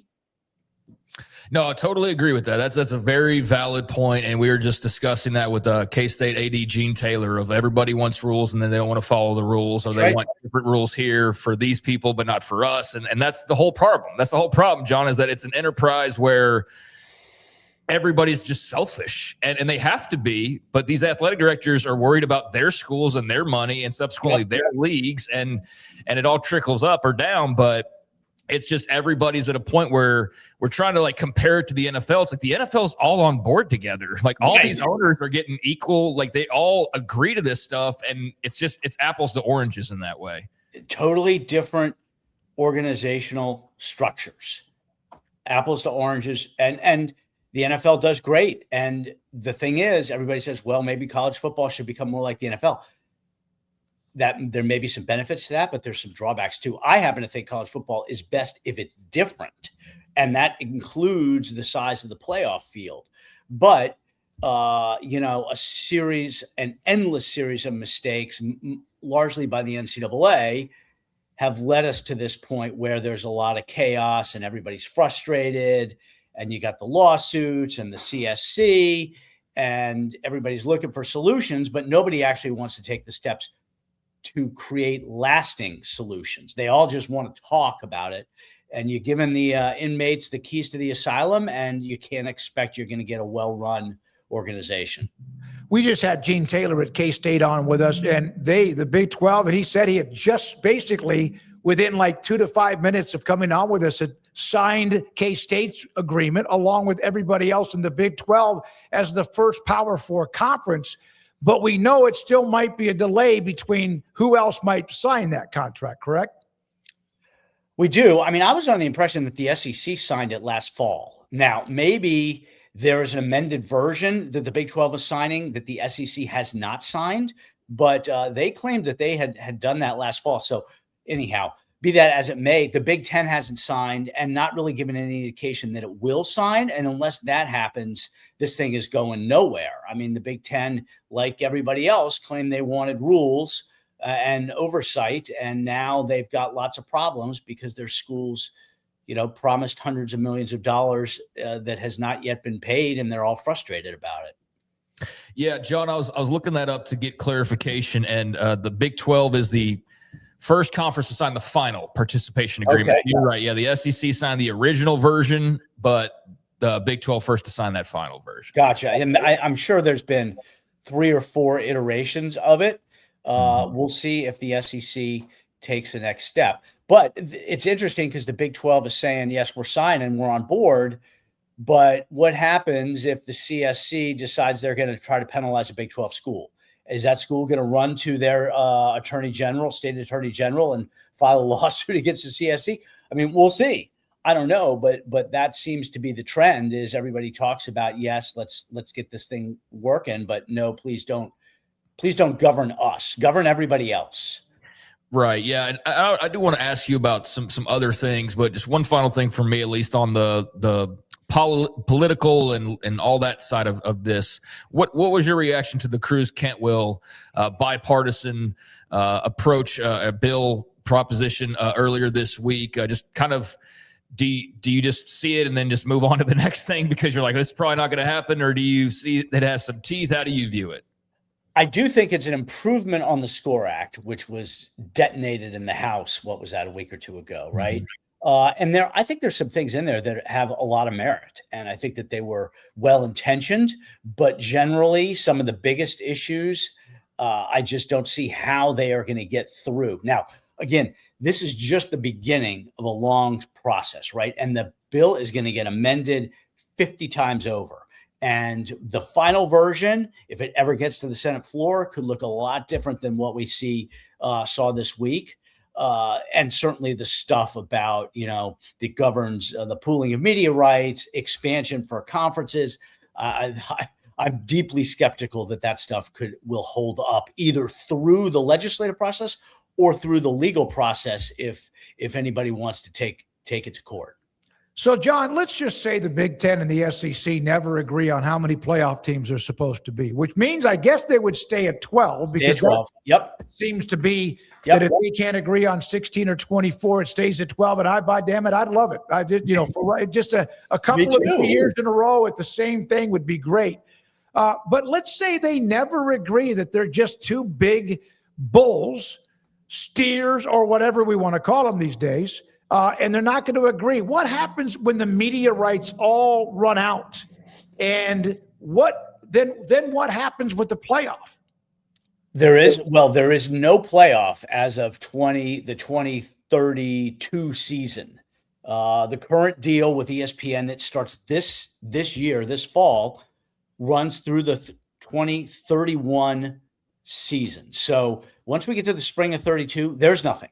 And whatever the playoff looks like at that point will be based on whatever the conference structure is going to be. I mean, we could have a Super League by then. We could have 28 team Big Ten, SEC, and Big 12 with no ACC. I have no idea. We could have promotion and relegation, but there is nothing starting in the 2032 season. There's no playoff, and in a lot of respects, there's no conference structure, because by then I think everything will have been blown up and they will have a whole new format and a whole new model for major college football. I know like the SEC schools would never want to not be a part of the SEC because it's just such a prideful thing. Yeah. It's so historical. And I think there's a lot of that with the Big Ten too, although you sometimes hear things about Ohio State's like, we're not like Big Ten or die or anything. Like it's good so long as it makes sense, but we're not like beholden to them in any way. I do, John, the more things go on, I'm like, the solution is just to get rid of conferences almost in a way. Like when it comes to the playoff and if you're getting rid of championship games, and I mean, have them for the purposes of scheduling, like was originally the way things were set up a few years ago until the Pac blew up. But yeah, the more we get down that, like you need it for scheduling, you need it to maybe make some decisions, but for all the rest of it, like you're kind of taking away the meaning of being in conferences in a lot of ways. Do you agree with that? I do, to a certain extent. I don't know what they could do. You know, you have to have some kind of structure, like you said, for rules, for officiating, for scheduling, all that kind of thing, the operational aspects. But in a lot of ways, I think that there's, 12, 15, maybe even 20 schools that would be eventually perfectly happy being on their own in a mini NFL situation, right? I mean, the problem is that the financial imperative at the campus level is going to force these schools to do something drastic, I think, because they could say, oh, well, let's expand because we'll get more money. Let's expand the platform, we'll get more money. Guess what happens if they get more money? They will spend it, right? Yeah, that's right. The thing. The whole model is set up to spend what you have. They are nonprofits. So the playoff could pay Texas Tech $8 bajillion, and Texas Tech's going to spend $1 less than $8 bajillion, right? That's the thing, is there's never going to be enough. And to me, the end game is basically, and it might be 2030, it might be 2040, is going to be some kind of breakaway where there's the 30 or 40 schools that are playing in a mini NFL, and then you got promotion and relegation, and everybody else is on that second tier.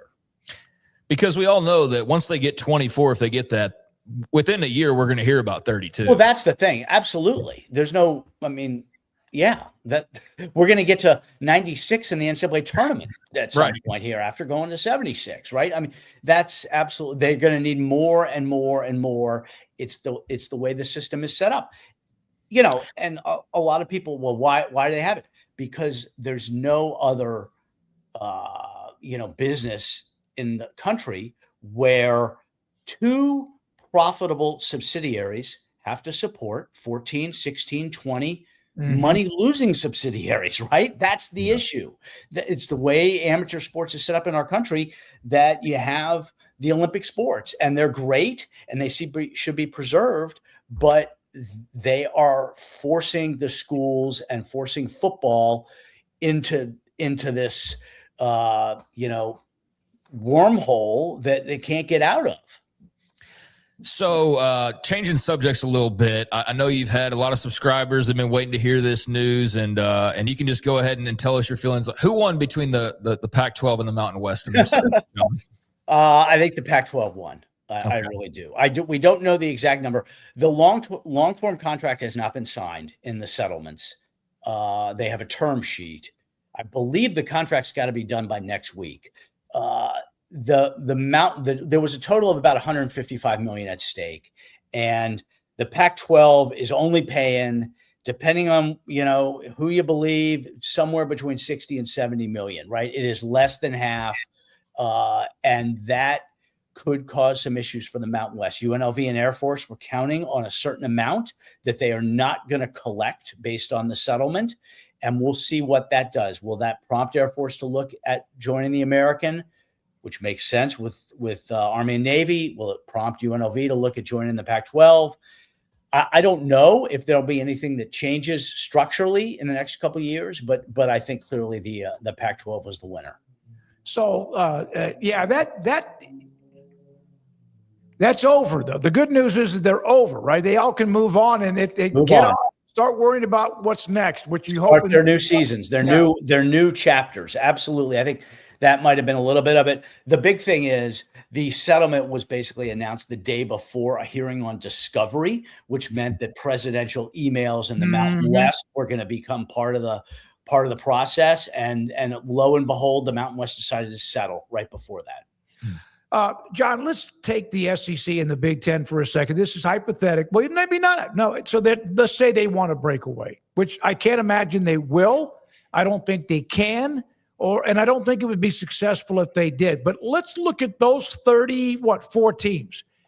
How many of those 34 that are protected by being a part of those conferences would not be invited to the breakaway? Half.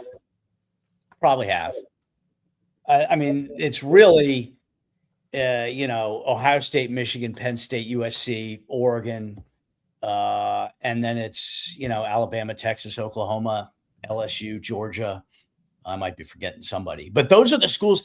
The whole thing is an inverted pyramid of subsidization, right? There's 10 or 12 schools subsidizing the rest of the Power Four. Power Four subsidizes the FCS. FCS subsidizes Division I. Division I subsidizes the rest of the NCAA divisions. I mean, that's basically how the whole thing works. So most of those schools, I don't think, they may be invited, but they're not worth much. Right? The value in college football is concentrated in 10, 12, 15 schools, right? Including Notre Dame. So the breakaway thing, I'm with you. I don't think it'll happen.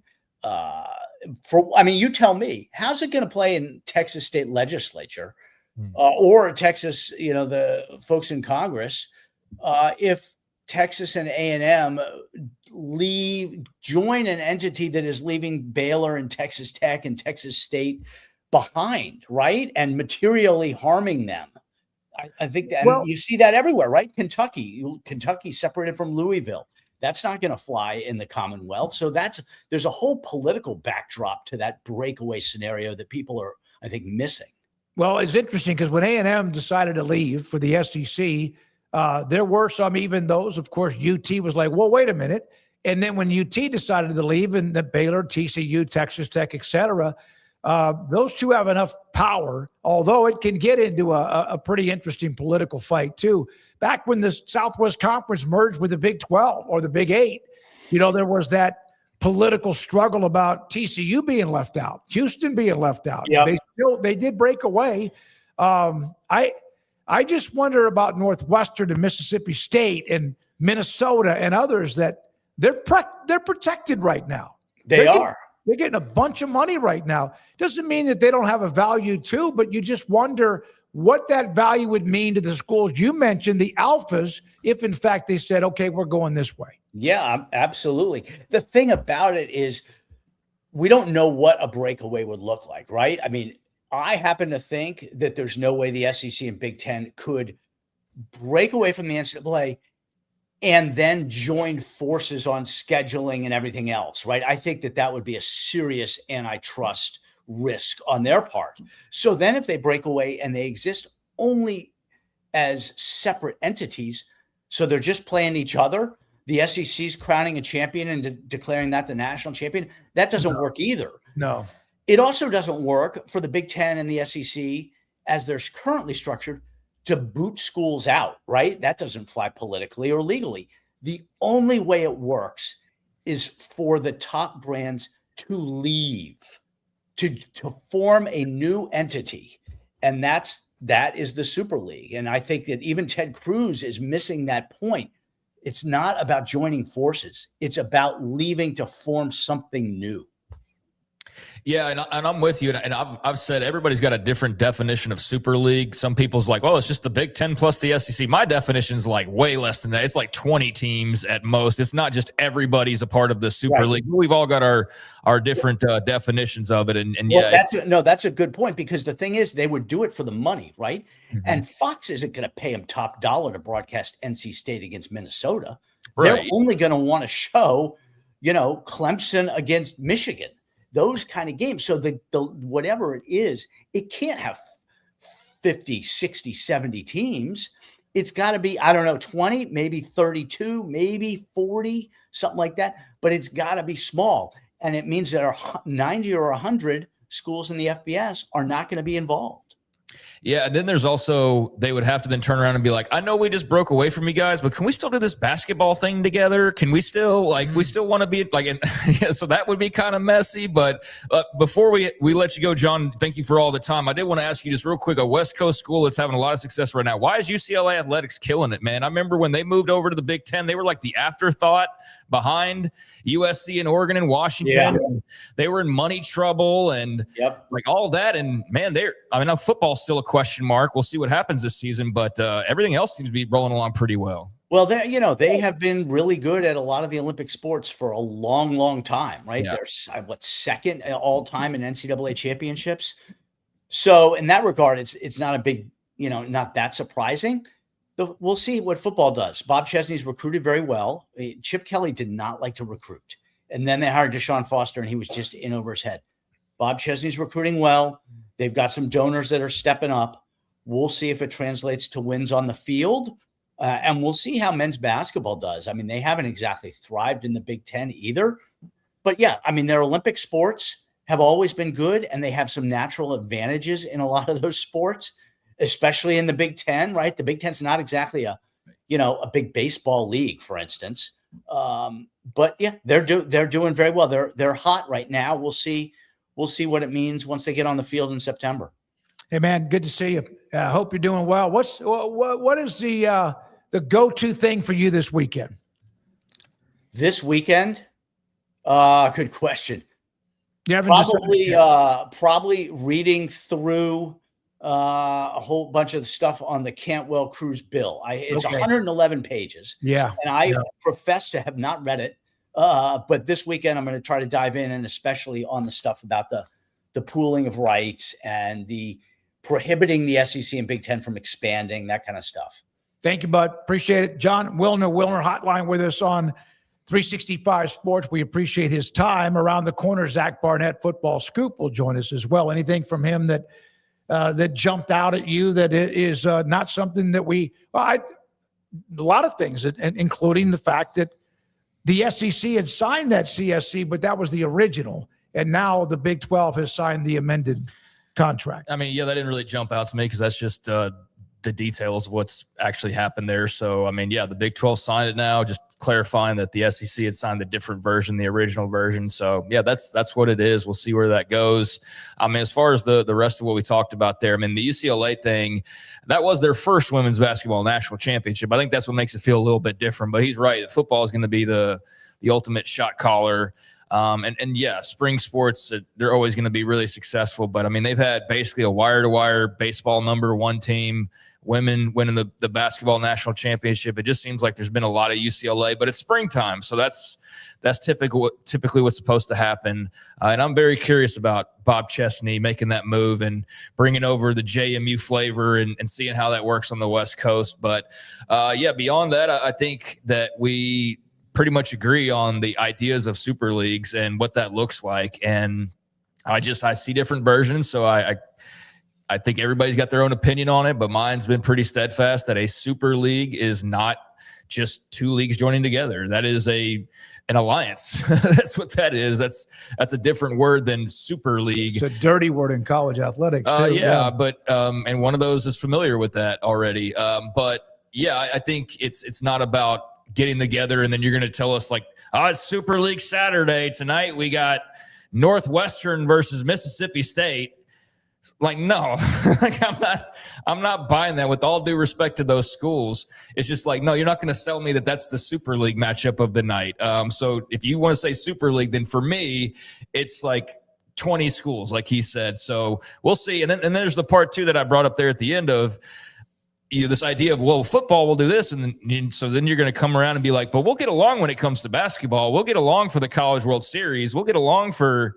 No, we won't. If you're going to take one ball, then you're going to take all the balls. We're not going to. That's what Jamie Pollard said. Yeah, and so he got flack for that, which is ridiculous because it's a valid point. So yeah, you're not going to be allowed to have your cake and eat it too. But we'll see how all that goes. It's just a mess. We're all speculating on the possibilities, but it does feel like the speculation is just ramping up every year to the point where there's going to be a boiling over point. I just think that's inevitable, and I just don't know what that looks like. One other note from the Big 12 final wrap-up of the spring meetings, they announced that they're projecting $710 million gross revenue for the upcoming fiscal year, which would be about $100 million more than they are reporting for the one before. So there's a little bit of a bump. ACC had a really nice bump, by the way. They don't get talked about enough when it comes to that, of course, because of the Big Ten and the SEC. Well, a big part of that, too, is just the feeling. I think the ACC would be able to brag about that a lot more if there was just not this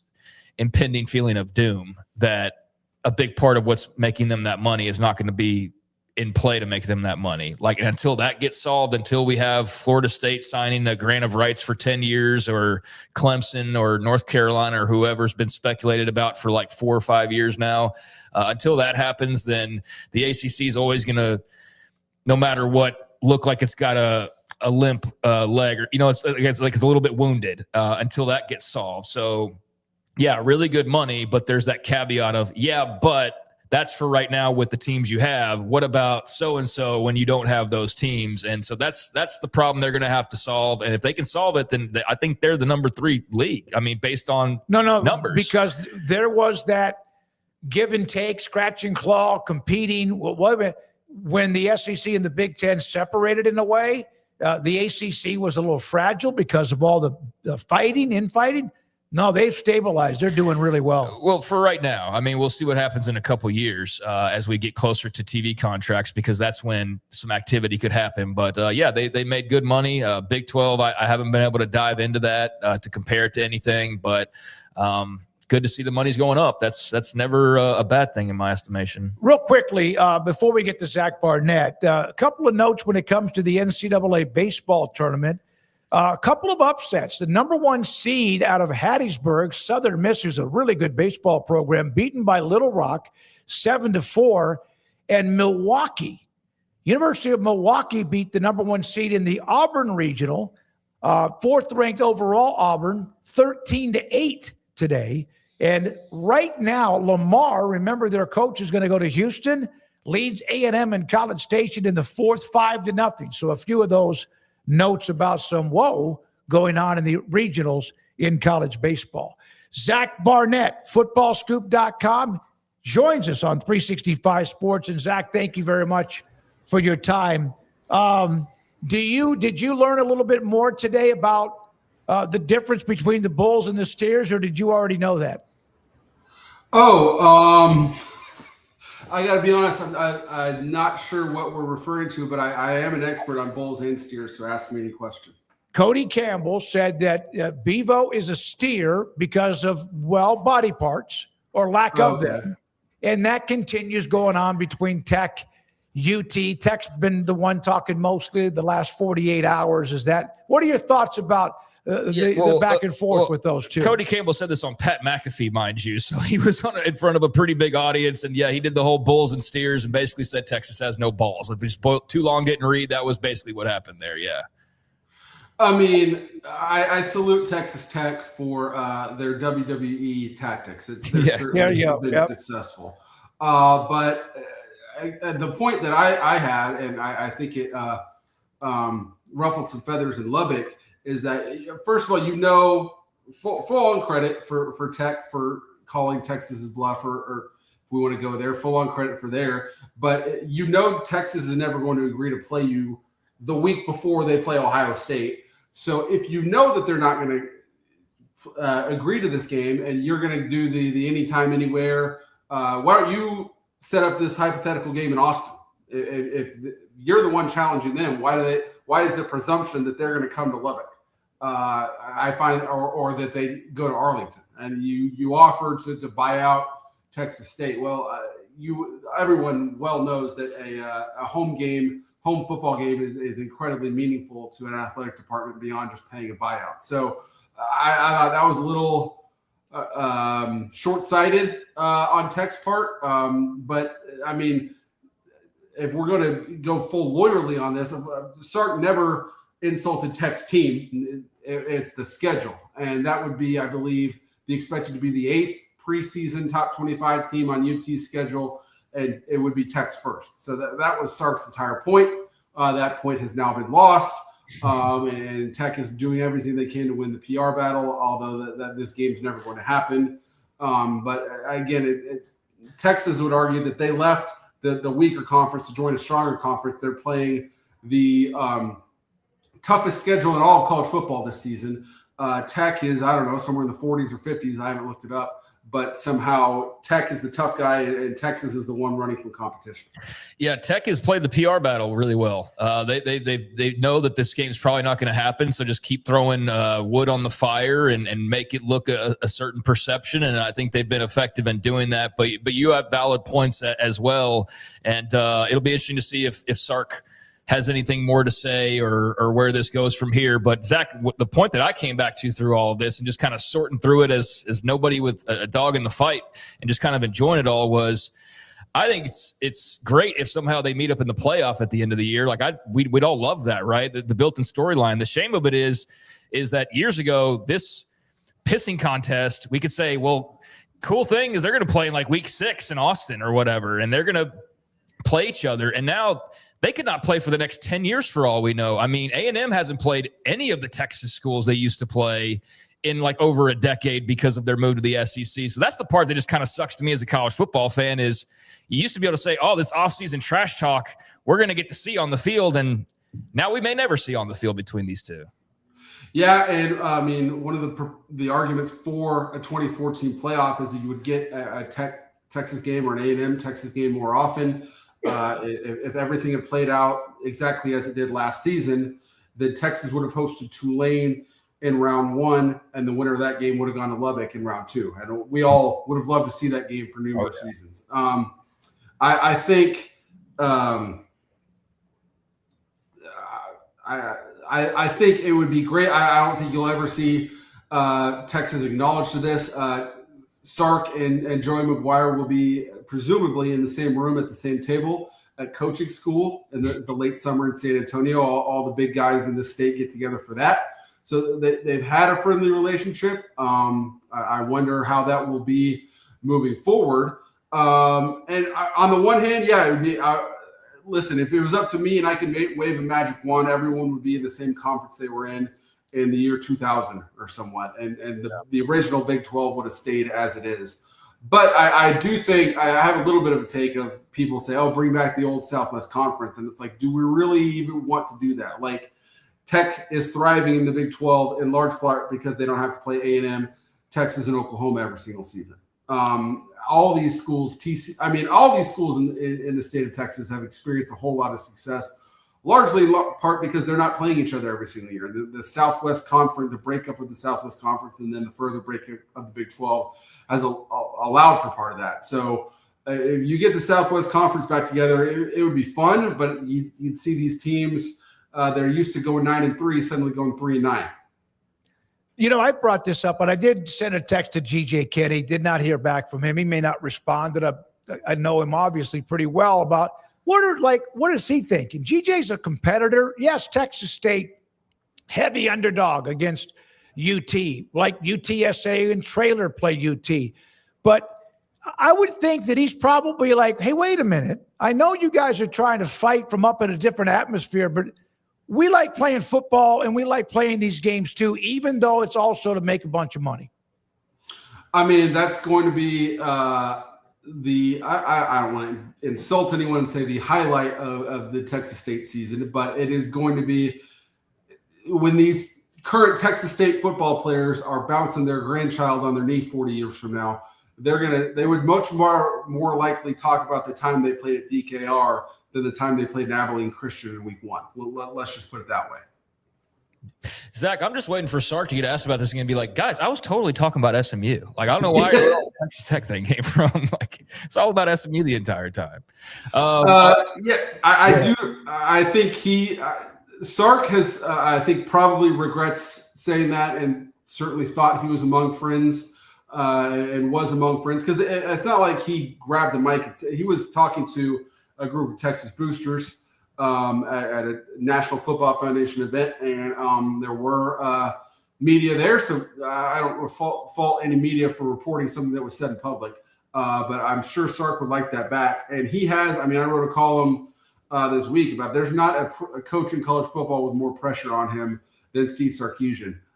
Certainly due to a lot of decisions he's made in the offseason and where his tenure is going into year 6 and this is presumably the final year he'll ever have to coach Arch Manning, where they are in the roster cycle. Like it's national championship or bust. If they go win the national championship, he shuts a lot of people up this season. If they do not win a national championship, then he'll, or at least play for one, he's going to be the butt of a lot of jokes until they win one, and they're not going to have a better chance to win one than they do have this season. Yeah, no doubt. Completely agree on that. Immense amount of pressure. And I think that's what's kind of interesting is Sark clearly knows that he's got a good team, though. I don't feel like he'd be talking probably as much as he seems to at least be talking, because he sounds like a guy who's confident in how good they're going to be. I did find it funny, though. We've been talking like all week about all these little things that have been going on. I think you summed up pretty well in a tweet you had from, I guess maybe yesterday so the SEC got its head honchos together to complain about everything and solve nothing. Excited to do this again in July. There's a lot of conversation that came out of it, but ultimately, I guess when you boil it down, nothing ever really changed, did it? Yeah, and this is as much a media conversation as it is a coaches and ADs conversation. I saw there's a quote from Kurt Signetti going around, we got to fix something or people are going to go bankrupt. And is he wrong? No. Am I tired of talking about this? Yes, I am. And I mean, it's the easiest copy in the world to put a recorder or a microphone in front of a coach's or AD's face and say, can you just talk about everything that's wrong? And here's a soapbox. Can you just stand on it, please? I can tolerate it a little bit because this is the time of year, and ostensibly that's why these conferences get together is to vote on things and solve problems. But when we get to media days and it's the same people asking the same questions, giving the same answers, well, I think we should have 16, 18. We got to fix this, guardrails. I'm just going to roll my eyes. Someone please ask about a starting left guard, please. Absolutely. You're right. And there won't, you wonder if because of the week we've seen the last week or two, if you won't see as many ADs or others attending the media days just to kind of stay out of the fray. I was at SEC media days when they were in Dallas a couple of years ago, and Joe Castiglione came from Oklahoma, And it was commonplace I attended multiple Big 12 media days, as I'm sure you guys have as well. And it's just, it was commonplace for the Big 12 ADs to just kind of stay there, say hello, and stay out of the limelight while being adjacent to the limelight. But the vibe from Joe Castiglione was like, I made a mistake by being there. Like, I did not know that none of my new colleagues told me that the AD skipped this thing. And I don't believe he was there last year. And I think, Roger Denny from Oklahoma will not be at SEC Media Days this year. I can promise you that. Like that is those guys steer clear. So, Zach, I know we want to get to the point where the on the field is what matters. I think we're still a bit of a ways from that. Did you just have any thoughts on the bipartisan bill earlier this week? I mean, there was a lot of details that they're interesting to look at. I don't know how feasible any of it is. I think that's kind of where most people's heads are of like, great if it goes through, but the odds of it going through are pretty much slim. So who knows where this takes us, but anything stand out to you about that at all? Yeah, I think it's funny because you have so many different constituencies that have a stake in college athletics. What the president at Mississippi State University is going to value is going to be a lot different than a swimmer at the University of Washington, but they're all under the same tent. And since then, you had the richest of the rich, the Big Ten and the SEC, come out and say that they're not in favor of it because they want no part of revenue sharing.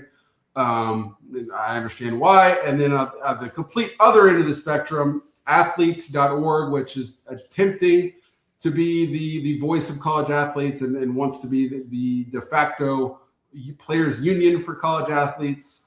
So they don't like this bill either because it has restrictions on trade and movement for athletes. Even though it does not prevent athletes from raising the cap, it doesn't prevent them from eventually becoming employees, but it does have some restrictions. And so far be it for me to ever feel sorry for Ted Cruz, but in that moment, I did feel sorry for Ted Cruz because it's like, in politics, you got to compromise to make anything happen, especially for a bill this big. It's attempting to do so many things. And so it seems like once you ask people to compromise for the greater good, it's like, well, I think they should be the ones making the compromise. What do you mean I have to compromise? They should compromise. And you see that on both ends. Nobody wants to actually compromise to make this thing work, which is why we are where we are. So, I still think, from the people that are far closer to this than I do, they think certainly less than 50% that this ever happens, but it does seem like this is the kind of the last best chance that something does happen. Yeah, and if you're the Big Ten and the SEC and you've gathered up all this land, so to speak, you have all this farmland, you've bought acres upon acres upon acres, and you're making money, why would you want to give that back? And then also agree that you would not expand as conferences when and if that time comes. Yeah, I think that was smart on their part. It doesn't say the Big Ten and the SEC by name, but it says any conference that rakes in more than $1 billion annually cannot expand or merge, which is smart. And if we look at what conferences are worth, it doesn't take long to go further down. And they could just go to footballscoop.com where I chronicle this every year and say, well, the Big Ten and the SEC derive the value, but it's only certain schools within the Big Ten and the SEC that really derive that value. And if we want to have a conversation about the Big 12, the ACC, and the Group of Six, we can have that same conversation about Mississippi State and Northwestern. How much do they really bring to the table? No one, I don't want to see that happen. I don't want to see a Super League, an AFC, NFC, anything like that. But, if I'm Greg Sankey or an SEC president or a Big Ten president, I maybe pull Cody Campbell and say, all right, Big 12 ACC, you guys want to form a revenue pool. Why don't you lead by example, start sharing the American, the Sun Belt, Conference USA, the MAC. They would love to get a piece of your pie. So why don't you start cutting checks to those schools, and then we'll think about sharing our money with you. Yeah, man, that's why we just spin wheels, is because everybody's got their own self-interest, and it doesn't work in step the way pro sports leagues like they're trying to emulate work, at least in the way that it's set up now, which leads to all of these big picture discussions. I want to leave on this note. Zach, you had this from a few hours ago. Mike Leach is going to be appearing on the 2027 College Football Hall of Fame ballot that's coming out on Monday. On3 had this, and then you guys confirmed it. And it was reported that they had lowered the threshold, which was the big hang-up as far as winning percentage goes, that now allows Leach to go in. So I guess my question is just, first of all, I can only imagine how many sound bites we've missed on the last few years, how many incredible games and just like upset specials that he could have engineered, or what Mississippi State would look like at this point in time, years down the road. Like, all of that's on my mind. But what stands out to you when you think about Mike Leach? Anything in particular? I agree with you. I miss him in college football and wish he was still coaching. And I'd love to see an air raid. I mean, the thing about the air raid is it raised the floor of what you could accomplish with not premium athletes. And in an NIL era where it's easier to build a team than ever, I would love to see what he could have done. Certainly he would have had thoughts, we could say that. And the tragic thing, the heartbreaking thing about losing him when we did is he was literally one win shy of meeting this 600 career winning percentage threshold. And if he had just coached that ReliaQuest Bowl that Mississippi State won in his honor, he would have been at 600. So the National Football Foundation, and I had conversations with them about this, said that even this is applied to Leach as is applied to other coaches that have passed on before they could be eligible, is the same process still applied to him. So all along, 2027 was going to be the first year that he could make it in. And so they were not in a rush to change anything, to not delete bylaws that could not be put back in later on when circumstances change for someone else. They're very protective of their process, and they feel like it served them well. So I think that they've done all the right steps to honor him and get him into the Hall of Fame, because you literally cannot tell the story of college football without Mike Leach, and I have full confidence that he'll be voted in by the Honors Court and recognized as he should. And I'm glad that we have the chance to talk about him now. He'll be on the ballot. That's released Monday. We'll talk about him. He'll be voted in this coming January, inducted in December. So that gives us another year and a half to talk about him. Yeah, that ballot will be in our inbox on Monday for those who get a chance to vote for it. Zach, thank you very much. You'll have that opportunity too. Thanks for your time. Have a great weekend, buddy. You too, guys. Zach Barnett, footballscoop.com, with us on 365 Sports. There are times we have various graphics, images, and stories that we have in the can, so to speak, or in the junk drawer, or in the closet, or vault. And we're going to get to a couple of them coming up next, including 10 big takeaways from CFP Budge on the Big 12. We'll do that. And then also around the corner, the 10 most hated college football programs in America. And that poll, that's next. This is 365 Sports. IdealMRI.com, very first sponsor to commit to being a part of this podcast 6 years ago. Dr. Rob Maxey, what a business that charges $497 or less every single time, and a business that charges much less than the average nationally, which is $1,100 or more dollars. And I've been in their state-of-the-art imaging machine 4 different times. Once for a couple of times for my back, once from my upper neck, like cervical, and even my abdomen, to just check on things. Remember, it was 2 years ago or so, I went through prostate removal surgery. I was fine. Everything was good. And yet again, my PSA level and then the biopsy was like right there treading water. And because of what my oldest brother, Robert, had gone through, my urologist and I had a conversation. He goes, you got to make a decision, but you want to be able to make sure that you can sleep at night and not have the worry that you're going to go through what he eventually went through. So I had my abdomen. I had an image, a picture taken of my abdomen, and thank God everything was clear. And so that also helped, even though I still made the decision to move forward with the prostate being removed. It was a personal thing for me. The bottom line also was it was $497, which is a really good price. And then also the images are going to be perfect because it's state-of-the-art imaging. Dr. Rob Maxey, other partners, really good people that want to make sure you get, and your doctor, really good images of whatever might be bothering you in your shoulder, in your hip, in your back, in your knee, or elsewhere. And only $497 or less at idealmri.com.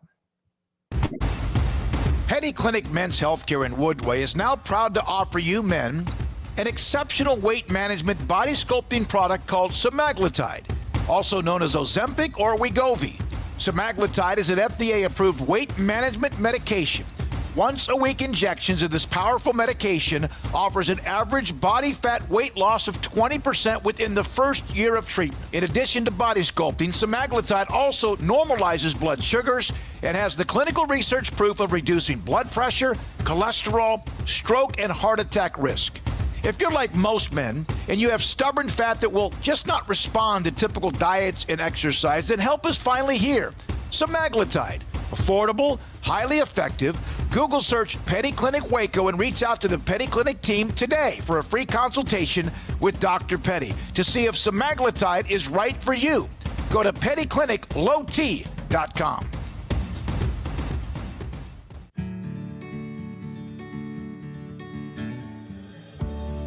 Whatever it is you wrangle, whatever seeds you sow,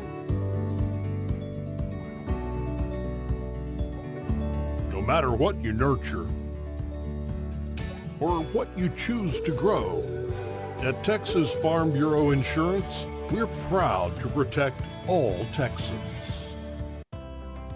When you play hard, sometimes you fall hard. Sports injuries require special treatment. At Southwest Sports Medicine and Orthopedics, our team of expert doctors provides athletes and active adults with comprehensive sports medicine care, diagnostics. Whether you're in high school, college, or beyond, we'll help you get back on the field. Call on the team physicians for Baylor Athletics. Call Southwest Sports Medicine and Orthopedics.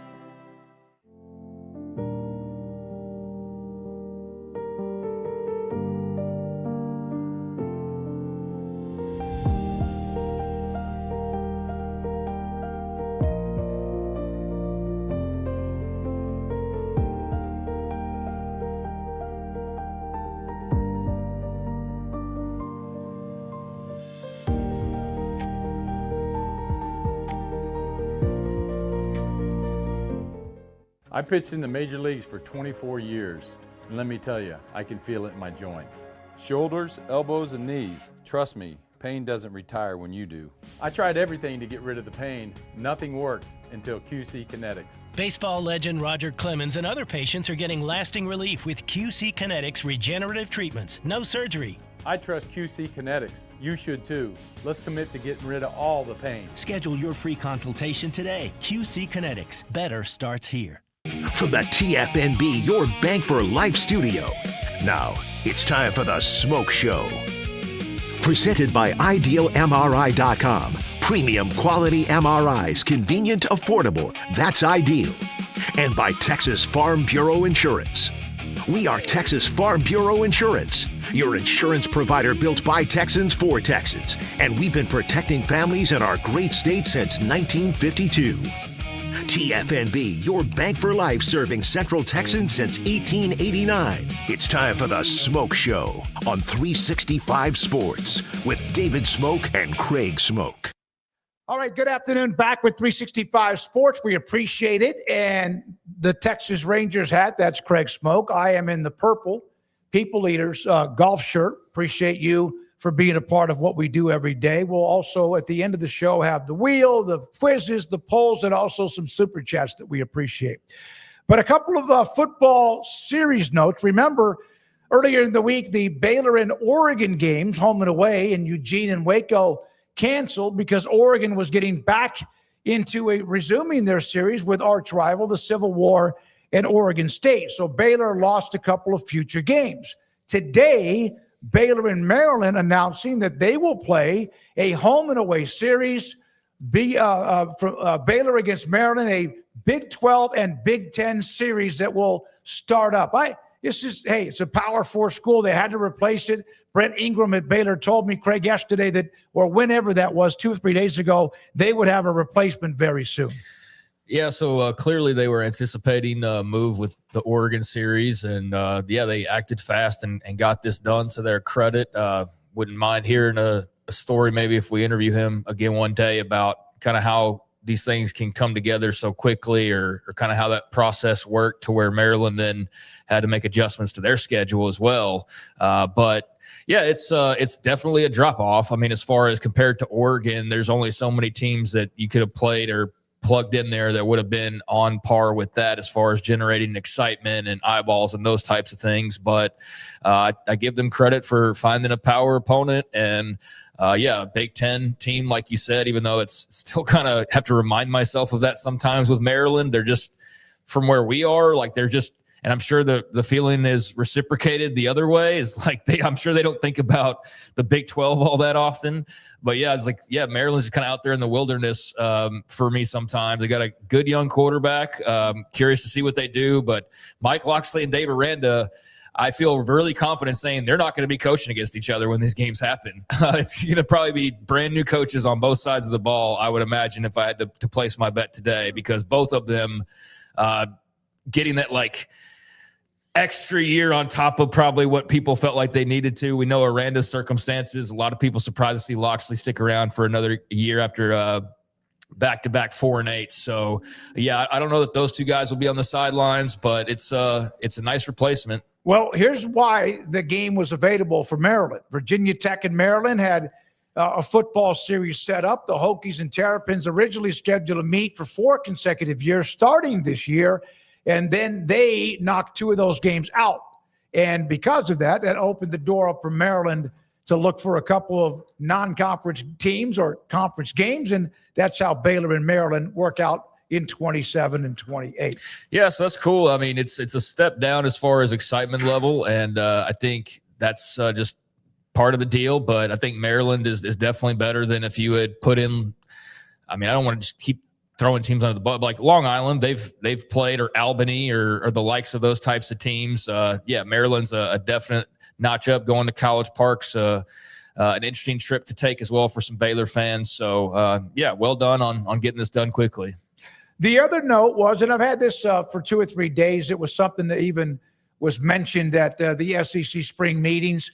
Notre Dame and Texas have a home-and-home set up for 28 and 29. And because of what we've seen with last year, the Ohio State game that Steve Sarkisian and Texas saying, while playing that game hurt us from getting into the playoff, I still think even losing that game did not hurt them. What hurt them was losing to Florida. But that series is supposed to be back-to-back in 28-29. Chris Del Conte not fully committing. They're tentatively on the schedule right now. That could be, and I hate this, not because of anything with Texas or Notre Dame. These are the games that I've said many times. I love them, and I hate that we'll probably see less of them until we figure out what the playoff situation might be. I think if we go the way of we're playing an extra SEC game, but now our non-con is going to be La Tech and UTSA like it would be in 28, and then maybe another team along those lines, then that's a travesty for college football. I think you've got ULM and UTEP in 29 the following year, but if you go replace Notre Dame with whoever, SA Rio Grande Valley, then or UT Rio Grande Valley, then that would suck. I don't think anybody's really lining up to watch those games except for the specific fan bases, and even Texas fans probably aren't all that interested in 3 games of that caliber potentially in the same non-conference. So hopefully some things can get worked out. I mean, Texas Notre Dame would be absolutely massive, but we'll see. I mean, that's still a couple years away, even though I know this goes by pretty quickly.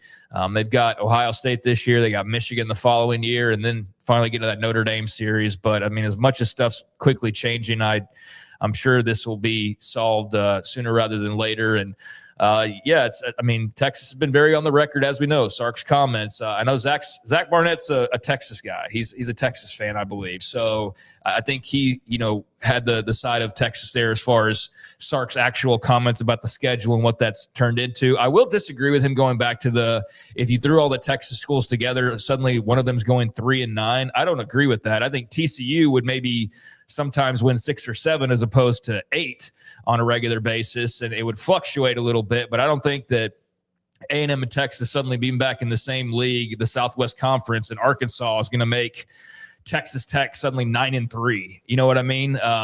So I disagree with him a little bit on that comment. And I also just think in that specifically, I don't think people are, as much as we want regionality, I don't know that's something that specific. Like just Texas schools is of interest to the rest of the country. They're not doing it. Yeah, no. It's hypothetical. It can be a discussion. My whole but point, there's a reason why those teams left. Yeah, my whole point was just that it'd be good to see just A&M play Houston every once in a while, and then every once in a while you play TCU, and every once in a while you play Baylor, and that's all I'm asking for. But hopefully Notre Dame Texas happens. It's the kind of game I'm a college football fan because of. I know that we can discuss the UT's massive edge over pretty much everybody they've ever played, but A&M and Texas Tech had a huge amount of success in that series over the years. All right, so this is something that we've had, and it's kind of a segment to discuss and get your feedback too in 365 Sports, the chat room. From CF Budge, 10 takeaways for the Big 12 for the 2026 season. Number one, we actually have discussed this slightly for a millisecond or two. Number one, Aranda's defense decides Baylor's fate. And I tweeted back at him and said, well, yeah, he's the defensive guy, but he's not the defensive coordinator. In fact, we now know that is taken up by Joe Klanderman, who used to be at Kansas State. It is his defense. And technically, David Aranda is still known as the defensive type guru. But there's a reason Klanderman is there, and Klanderman will have all of the keys to the various cars in the shop. And but number one is, can Baylor play good enough defense to win an extra game or two? Yeah, shout out to our friend of the show, Budge, and look forward to probably, I'd assume, seeing him at media days. At least that's kind of been the routine the last couple of years. So hopefully get a copy of his brand new magazine this summer. But shout out to him. And I think the devil's in the details here, that it is Joe Klanderman's defense now, and it's not one of those scenarios where, it's Matthew Pallage's defense, but Dave Aranda is really the defensive coordinator. No, I think that Joe Klanderman's like really the defensive coordinator, and it really is just his defense. I think Dave's at the point where he can't be meddling with anything else. He's got to just be the head coach. And I was on with the guys at Sirius Big 12 the other day, and was that TuneIn, I should say. TuneIn. That's Big 12. Big 12 radio and TuneIn. Yeah. Yeah, not serious. TuneIn. But they were asking me, and I was telling them kind of how herky-jerky the whole DC thing's been. Like, you had Ron Roberts, and then it was Matthew Pallage, but that clearly didn't work. So then Aranda was kind of like the shadow DC. And then what happened after that? Then they kind of just pushed Pallage to the side, right? Pallage is now at North Texas. Well, I'm talking about the last few years. Pallage is now at North Texas because he no longer was the defensive coordinator and was looking for that opportunity. And so, he left and was probably asked to leave too. But I'm trying to think of the timeline. So Roberts and them had that success. Roberts and Aranda have a disagreement of sorts or fallout or whatever it was. Roberts leaves. We know there's a little bit of bitterness there. And then Aranda hires Pallage. And then Pallage was the guy, but the defense wasn't good. And it was pretty clear he was in over his skis a little bit. So then Aranda became like the shadow DC, right, for a couple years. And I was trying to think if that's just been the case since then. But I think he was almost like the official DC last year. Roberts left. Pallage had been on staff before, came from Oregon. And I think 1 year was technically the defensive coordinator. Then Aranda took over for a couple of years. Pallage was part of that staff on defense, but Aranda, this has been the last couple of years, it's been his defense. Yeah, that's what I was trying to explain to them. So now it's not his at all, it's Klanderman's. So on this point, I think the success of a DJ Lagway will be just as important as anything else, because if he doesn't have any juice and that offense is just so-so, well, I don't think they have a chance in hell of being anything productive. But yeah, the defense is going to be a real key. I just don't know that it unlocks everything and is going to be the ultimate indicator of success. So understand his angle. Right. I don't know that I fully agree, if that makes sense. No, I did reach out to him and tell him that it's Joe Klanderman's, but I get mainly about what the defense must get done. Number 2, Iowa State is in a complete rebuild. I saw this because their basketball player, Milosevic. No. Go ahead. Oh, I found your pronunciation funny. Go ahead and Momcilovic. I don't even know how to say either. Who left to enter the NBA draft and is withdrawn from the draft, and now is in the transfer portal and probably not going back to Iowa State. Has a program athletically had more players get taken, even from women's basketball. Matt Campbell in football. Now, of course, with this one too. And man, they've just taken a beating when it comes to their roster and even coaching staff over the last 12 or so months. And so, yeah, they're in a complete rebuild. Jimmy Rogers will disagree with you there, but yes, they are. Is Momcilovic, is that how you say it? Momcilovic, yeah. There you go. It's just having fun with your pronunciation. No, I shoot what I have it written down, and I have it phonetically written down for some name like that because I don't want to butcher it, which I did, and should not even have brought him in the conversation. But Iowa State is in a complete rebuild. Yeah, Momcilovic, I think is how you say it. It's Momcilovic, yes. Yeah. Yeah, Iowa State's in a complete rebuild, and I'm definitely on board with that. And I don't know what to expect from them this year. I'm not high. I think I'm not high on their end result. I think they're going to have a really tough road, at least as far as this first year goes. Definitely, I think certainly there's some success that can be had in time, but I don't see. I really like the pick up a quarterback. I think getting Jalen Rayner and having his QB coach, the former Arkansas State OC, as sort of a package deal. I think that's good. But, I mean, they lost everybody of value to Penn State, basically, and then a few sprinkling of other guys to other schools. Matt Campbell recruited really well, historically well there. But, like, all that talent is out the door. So they turn around, they replace it with a lot of guys they're bringing up a level, a lot of FCS guys. Some of those guys could end up being really good, but it's just hard to look at it on paper, all of the turnover, all the coaching staff, all the roster, and go, yeah, they're going to win like 6 or 7 games. Like, you just have to be a huge Jimmy Rogers fan or just blindly positive, because there's no sign saying that, like, yeah, this is going to be great or even all that good right away. It feels very much like it's going to be a tough year to start, but we'll see how it goes in time. And maybe he shocks the world, and maybe they're one of those teams that's just much better than anticipated. Well, they're number 2 on the pecking order of the 10 takeaways for the Big 12. Willie Fritz and Houston in rarefied air. He has built the blocks methodically, and in some cases faster than most anyone could have imagined, except maybe Willie Fritz. And they are without a doubt a player as they enter 2026. Yeah, I had a prediction on them the other day, and I think they're going to be really good. And I actually predict them probably higher than most. Started to backtrack on it, and I looked at it, and I'm like, no, I'm going to stick with it. I think that they're right there in the mix for the Big 12 title game. I think there's a couple questions here and there, but for the most part, staff, roster, everything that was really successful a year ago is intact. And the returning production and all that is not the end all be all. Like, okay, cool. You returned 60% of production from a team that didn't make a bowl game. Well, if they were all freshmen and sophomores and you held on to all those guys, that's great. But if it's 60% of just juniors and seniors coming back, well, is that really that good that they're all coming back? I mean, in their case, it's double-digit wins and all those guys are coming back. So, yeah, I like a couple of I like some of the transfer pickups they brought in. I think they ought to be pretty nasty. I'm excited about Houston this year. And now number 4, there's a batch of teams. And not surprised by the 3 that are in this clump. Texas Tech, Utah, BYU. Top tier is emerging among those 3. Now, Houston, maybe they're going to be a part of that too. Not sure about Arizona State, but those 3 being, if someone would say, give me 3 teams you think are in the top tier, just 3, not 4, not 5. Those 3 make sense with Tech, Utah, with Scally, and then BYU. And of course, it still remains to be seen with Morgan Scally at Utah.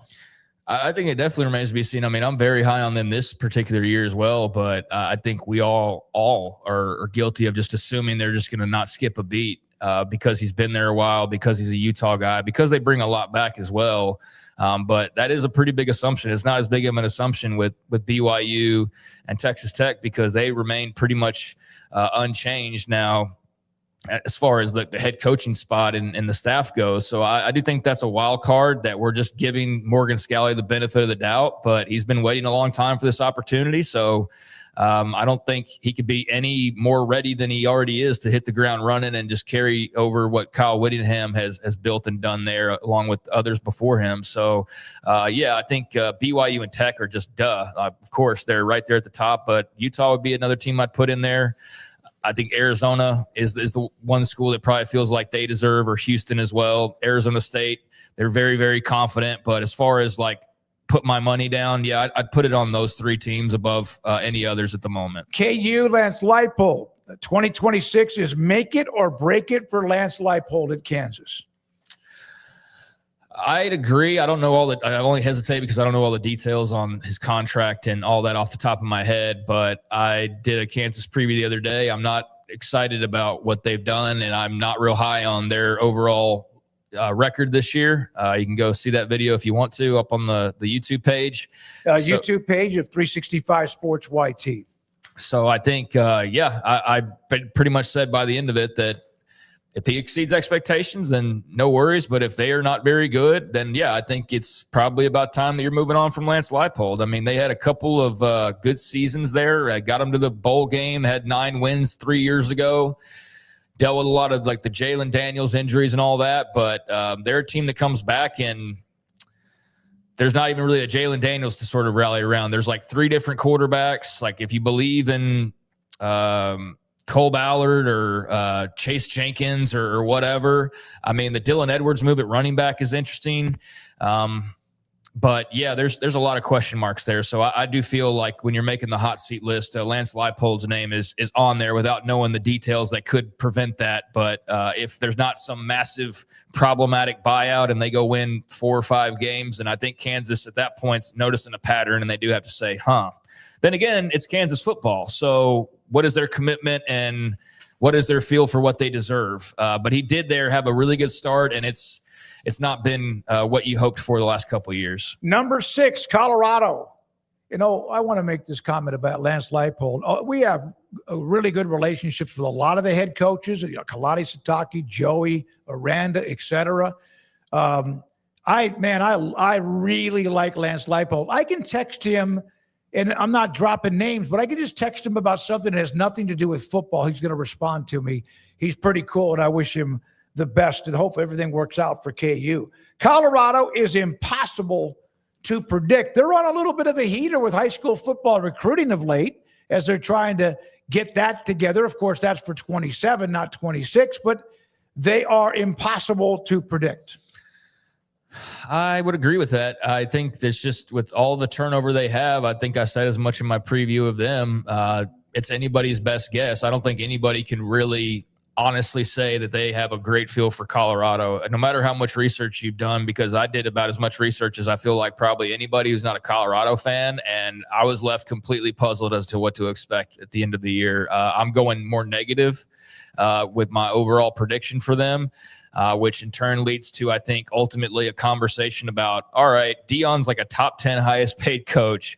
We're getting a lot of attention for it, but like we're not winning football games though. Like how much does having a Heisman Trophy winner and just being really popular carry the way versus wins and losses? I think we're starting to reach that point here. I know people bailed on him like 2 years ago, didn't join in the first place when he first came to Boulder and all of that. But we are getting into like a handful of years now where you had that really good Heisman year with Travis Hunter and just the team overall winning, I believe it was 9 games, even at one point in contention to play for the Big 12 title. And they lost I forget who the opponent was. They lost just like a real bad game there at the end that hurt them.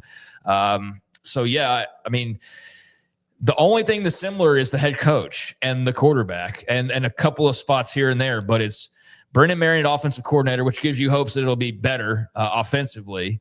But DC, who you didn't intend to be your DC, you promoted him after just hiring him as a position coach because your DC left for the NFL. So new offensive coordinator, new defensive coordinator. I don't think they even believe in a special teams coordinator. And then you got Julian Lewis, but then everything around him offensively and defensively is much different because we know what their strategy is in the portal. So, the roster is completely different for the most part. The coaching staff, it's not even both coordinators. It's also most of the position coaches are all different. So, yeah, they're very much a puzzle that I don't think anybody quite knows what to expect. Number 7, ASU may prove returning production is overrated. They lose, of course, Levitt, among others, Tyson, but returning production may not be always the answer. I don't think it's ever been the answer, and it's not really a stat that I paid much attention to. I don't even know how long it's been around, honestly. Maybe it's been around for a couple decades, and I just never focused on it as much as I seem to have in the last few years. But I don't think it's the end-all, be-all in the portal era, especially. I think that's probably where more of my focus on that has come. And, again, it depends. Are you Ohio State playing in the playoff, going deep, or Notre Dame who feel like you should have been in the playoff and all those guys come back and that's your returning production? Or are you a team that didn't make a bowl game last year with mid to upperclassmen and all those guys are coming back? Like there's a big difference there, right? Were you a bad team that's bringing all the same guys back, or you were a really good team bringing all the same guys back? They were a pretty good team, not a great team. So I think that, when it comes to returning production, it's not really a big game changer for them one way or the other. But if their returning production was high and Jordan Tyson was back and Sam Levitt was back and their running back, Scatteraboo? Relic Brown. Relic Brown in Texas, If he was back and all that, then returning production would probably matter a great deal. But in this portal era, off of an 8-4 type season, I don't think it means one thing or the other for 2026. They were brilliant 2 years ago. And what Dillingham did was fantastic. I mean, they're on the edge on a fourth down play, any kind of a stop, a bad throw, pressure, and they're in the semifinals. But then last year, expected to drop a little bit, but Dillingham has this this aura about him because of he's a really good talker, he's a motivator, but they can't afford to not win 8 or 9 or so games because he's not going anywhere. But you wonder if then the bloom is off the rose. I don't think so, because I think if ASU fans suddenly start to get snobby about it, then that's the moment you turn away the guy who's been extremely loyal to you and probably could have bounced both of the last couple of off seasons. So I think they better like what they have right now and appreciate it for what it is and know that not every year is going to be 8 or 9 wins. But I've seen other fan bases of that stature fall victim to the sudden success and suddenly the bar's been raised and they feel like everybody should meet the bar all the time. I think ASU fans are realistic. I think they're more than happy. And I think so long as he's head coach, they're going to be winning at least 7 games a year. I don't have any doubts about that. I just don't know which years it'll be 10 or 11 as opposed to 7. But I think he did a really good job last year given the circumstances. Tyson constantly injured, Levitt injured.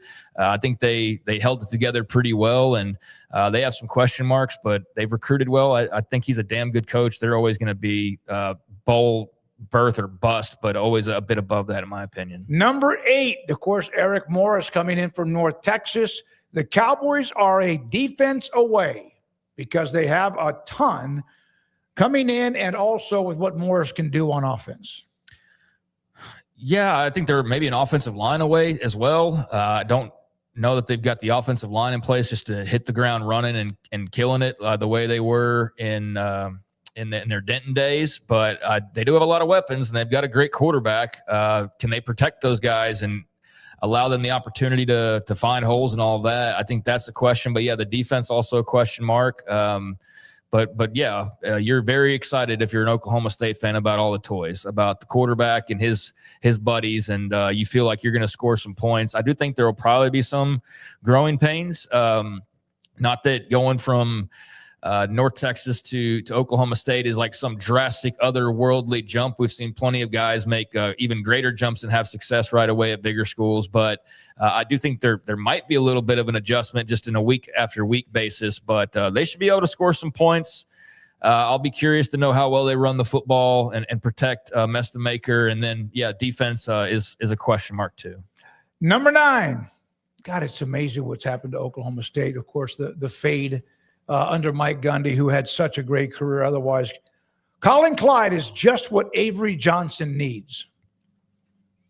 Yeah, I think it's pretty, it's a pretty obvious statement there that he is a definite boost to the end of Avery Johnson's career at just the right time to see if we can maximize this young man's potential and take all the really great flashes that we've seen and string them together and hopefully have that occur over the course of an entire season. Yeah, I think if Kleinman was back, you'd probably feel like K-State would be pretty good, but the fact that Colin Klein's now the coach, I think is a change clearly made at the right time. Kleinman was kind of at his wit's end, and it was time to turn the page. So, given their history, I don't think there could have been a better head coach brought in for K-State this offseason, especially to maximize Avery Johnson than the guy that you brought in. And finally, number 10, Sorsby or not, Texas Tech are the favorites. Did Sark write that? They are. And that, I think that was also that probably would aid Sark's argument actually of like, he could say how many teams could lose their starting quarterback, and then I can just already see where that would go. But I agree. I still think they're the best team. I think the elements that you like about them are not necessarily all centered on the quarterback. It's like last year. It wasn't about the quarterback. Baron Morton had some good moments, but it was much more about the defense. It was much more about other elements of that team. And I think this offense is going to be very much based around the run game, regardless of Sorsby or not. And Hammond adds that element as well when he gets healthy. So, Sorsby, I think, is a little bit of a dip maybe in your overall projection, but it's not like the season drastically changes, in my opinion. No. I think that it one of the things is going to be, no matter what happens, and a note on Sorsby here in a second, is get that out. Whatever the decision is, especially if he's done,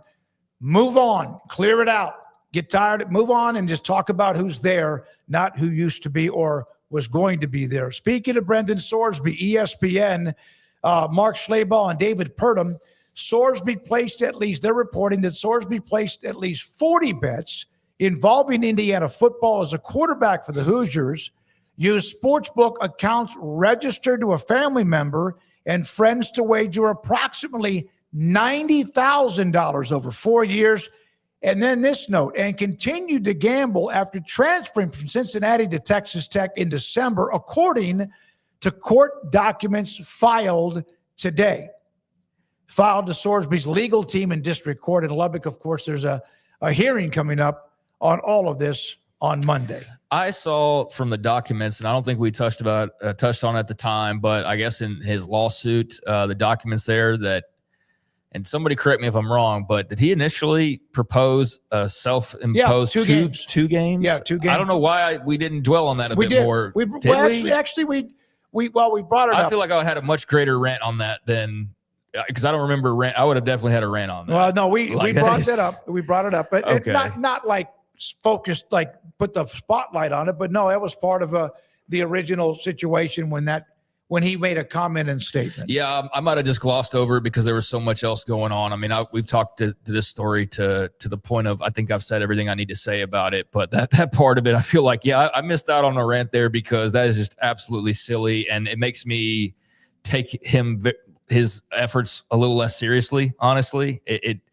kind of taints his approach to me, because if you were serious about what you did, I mean, 2 games is absolutely, it's just totally laughable that you would actually go forward and think that would be, I don't know. I find that bizarre. But anyways, that's a lot of bets, and I'm curious to read more reaction to that, because I saw somebody like immediately was like, well, I'm a gambler and technically it's like this and that, and kind of explaining whether that 90,000 sounds like a lot or not based on the amount of you're betting on certain things. And I don't know, I get lost in the weeds because I'm not a person who dabbles myself, but the young man had a problem. Like, very clearly he had a problem. Like, whether you gamble clear. or not, $90,000 is a massive number. That's I saw that number. I was like, oh, and then of course the part where it's being reported, he continued, even after transferring from Cincinnati to Texas Well, and Tech. think about this. If you're doing like those micro bets like he was doing, and how much are you betting to get to $90,000? That's like thousands of bets. And I know that's all in the documentation as well. But one thing we started off with was, well, if he does have a problem, I hope he's getting help. And I maintain that. But what I have come to realize of all the things that we've learned about this is that, yes, he definitely had a problem. Like, that's not made up. That's not like, oh, I'm going to try to use this. I definitely think they're using his problem to try to get, I got like a sneeze I'm trying to hold off here, to try to get some sympathy. But I also, he very much has a problem. And hopefully he's gotten that fixed. And we're not having to hear more gambling stories for Brendan Sorsby down the line if he's playing in the NFL or something, because we know that conclusion's foregone of what that would look like. CF Budge, thank you for that. And we got a couple more things that he does. He does a great job on Twitter with images, graphics, top 10, takeaways, etc. One final note. Here are the games tonight up in Oklahoma City for the NCAA Women's College World Series. Tonight at 6, just around the corner, number 2 seed Texas against Mississippi State. UT was beaten by Tennessee. Mississippi State was bludgeoned by Texas Tech. And then 8:30 tonight, number 8 seed UCLA and number 5 Arkansas, who lost a heartbreaker in 10 innings to Nebraska on a walk-off 2-run homer. Well, I'll look forward to watching some of that this weekend, baseball, softball, and all of it. I'm looking forward to having a couple days away and looking forward to coming back Monday and hopefully hearing some news one way or the other pretty quickly on the Sorsby outcome. I do want to say this as well on that. When this all happened, Cincinnati was quick to say that they didn't know anything, and then Texas Tech said that they didn't know anything or whatever. And then you had this whole Cincinnati, like Texas Tech Twitter thing where I saw like a lot of Tech fans trying to shift blame to Cincinnati. Well, why didn't they know? And Cincinnati, what did you guys know and all that? Indiana deserves some attention as well because this story specifically states 40 bets involving Indiana football as quarterback for the Hoosiers. So if you remember, wasn't it first like he placed a couple of bets as the backup quarterback? Yeah, it's been a while since the original story. Yeah, 40 bets as a member of Indiana, and the lawyer said, "Oh, he was trying to feel a part of the team, even though he was on the team." I think Sorsby, there were quotes from him. Not sure about testimony, but statements from him or what he was saying was he didn't feel a part of the team, and that's why he bet, not the lawyer. But that was his lawyers. That's the angle they were taking was that he was trying to feel more a part of the team, which is absolutely a ridiculous argument. But when you don't really have a valid argument, you've got to go the ridiculous route. So, yeah, I mean, as much as Cincinnati needs to answer for what may or may not have occurred on their watch and why they didn't know anything, I think Indiana is equally culpable, if not more so, given that's where it originated and given that there were 40 bets at least that he was placing there. So, a lot to still find out there, but I think everybody's going to be glad to hear just an end result here coming up in the next few days. One of the things that I've told, again, is that Chad Brendel, as we know from Bearcat Journal, says Cincinnati did not know. And from all indications, based on who I've talked to at Tech, and I've dug more than just 1 or 2 or 3 people, is they did not know until that timeline at around the spring game or the ghost portal ended when the news came down that kind of hit and rocked college football with Sorsby and his gambling and debts. All right, let's break here. We'll come back with Super Chats, The Wheel, quizzes, and also poll results. Thank you for your time. We're not done. This is 365 Sports.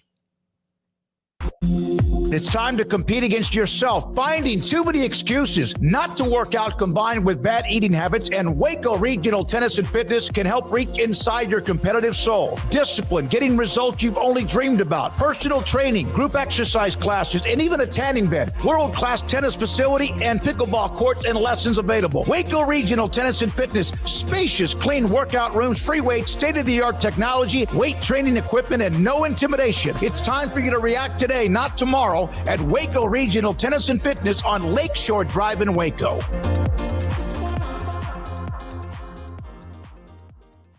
I have a lot of friends reach out to me about buying vehicles for their fleet and their business, and I always recommend Allen Samuels. You see a lot of businesses running different brands, but I really think Rams are the best looking ones out there. They're going to take care of you. They're going to make sure that you get what you need, and they're always going to take care of you on the service side and the sales side. Like Alan Samuels always said, Waco has a lot to offer, and so do we at Alan Samuels Dodge Chrysler Jeep Ram Fiat. Come by, let's be friends.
This 5 o'clock hour is sponsored by Edward Jones Financial Advisors, Ben Erlinson and Brad Wilson in Waco, and Cam Heathcott in Conroe, with an individualized approach to addressing your financial needs, including education, savings, planning for retirement, and protection strategies. Edward Jones Financial Advisors, making sense of investing. Experience the difference for yourself. It's time for the Smoke Show on 365 Sports with Craig Smoke and David Smoke. Before we get to the super chats, Craig asked me to go back and read part of it. I put the story, the link to the story on ESPN in the chat room. Here's a couple of things. This is, I believe, new information. Sorsby also continued during his 2 seasons in Cincinnati, he provided more than $60,000 to a FanDuel account registered to his brother-in-law that was accessed by Sorsby and a friend. According to the stipulated facts, Sorsby placed at least 165 impermissible bets on college and pro sports, none related to Cincinnati's football team. Yeah, so that's just a sliver of what's a lot of more in-depth reporting. They get very much into the weeds. So I wanted him to bring that back up, not to keep talking about this story. Other than that, I'm talking about how, well, what did Indiana know? What did Cincinnati know? What did Texas Tech know? And I do need to say that apparently, given how much he was going around to his brother-in-law and having his brother-in-law bet for him, or going to his buddy and have his buddy, that would at least answer some of those questions. That's what I wanted to point out. Would be like, how do you not know? It's because he did have other people's accounts. You know who knew, though? Who? There's no way that some people in the locker room didn't know. Oh, I'm sure. Yeah. Well, you know what? They're probably not talking because some of them are doing the exact same thing. Sorsby also continued gambling. I mentioned this, Craig, after enrolling at Tech, according to stipulated facts, by using accounts belonging, here's another, to 2 of his friends. He sent $5,000 to the friends, who then placed bets on behalf of the PGA Tour, NBA, and baseball. Nothing, according to stipulated facts, had any wagers on Texas Tech sports. There's a lot of details in this latest article about just how in depth it was, and what all I've read so far. All it does for me, in my opinion, has been unshaken. It just reinforces that he needs to be banned. I mean, the depths of which he was betting. Yes, he definitely had some type of a mental health disorder. It's called addiction that was going on with this, like other vices. And I will buy that. I don't buy it as a reason to allow him to play. In fact, I would double down and say I'm even more firm, and I was already as firm as I could be on the fact that he should never play again based on precedents. So, yeah, this is all. He very much had a problem. He had a really big problem. It's even more of a problem when you say, as he does in this article, I don't even know how much I was winning or losing. I was just doing it. And it's like, so he says at least that he had no clue, but I just wanted to get to that part about Cincinnati and Tech. What did they know and who knew what and all of that? Like, as far as the school's not catching that, if he's making hundreds of bets, as has been documented, well, you're using other people's accounts, and it at least answers that part of the question to some extent. So I do want to point that out, that I don't think these schools are fully culpable or guilty in any way. I just think they do need to say, why this was caught the way that it was or how long it took. And part of the answer will be, well, because he was finding ways to get around it. And so, I just wanted to focus on that. One of the things that, and I mentioned this after we read some Which of those also quotes, makes him even guiltier. The question is, who knew?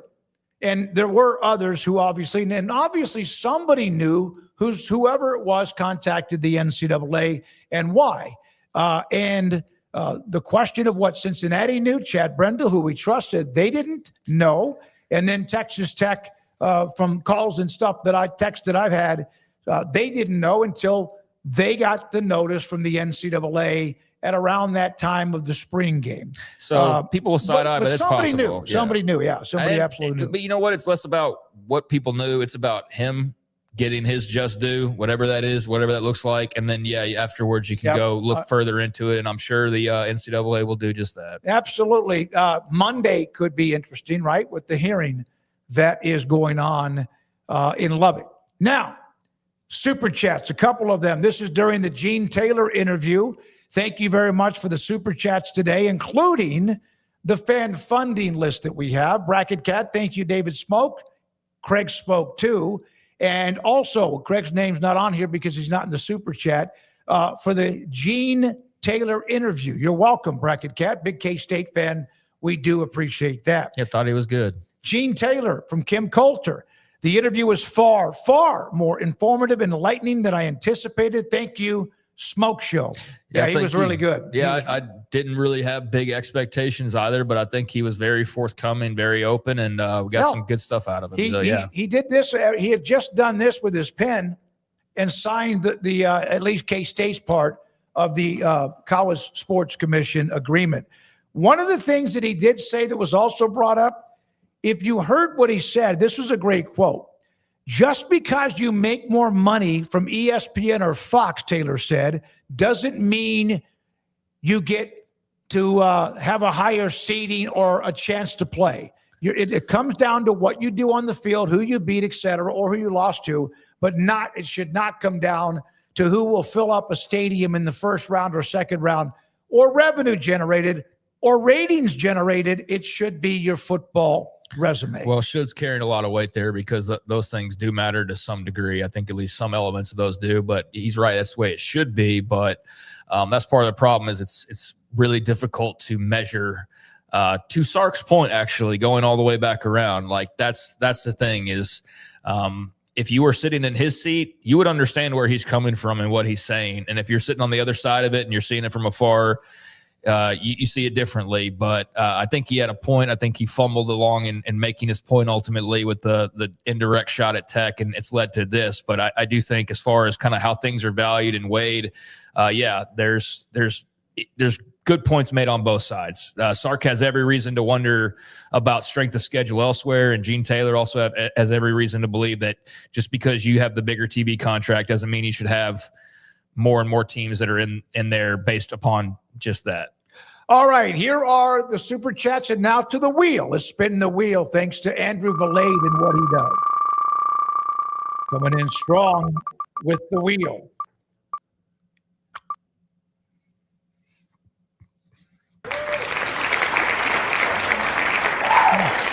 When you imagine the Wheaties box, who's the first player you think of? Michael Jordan.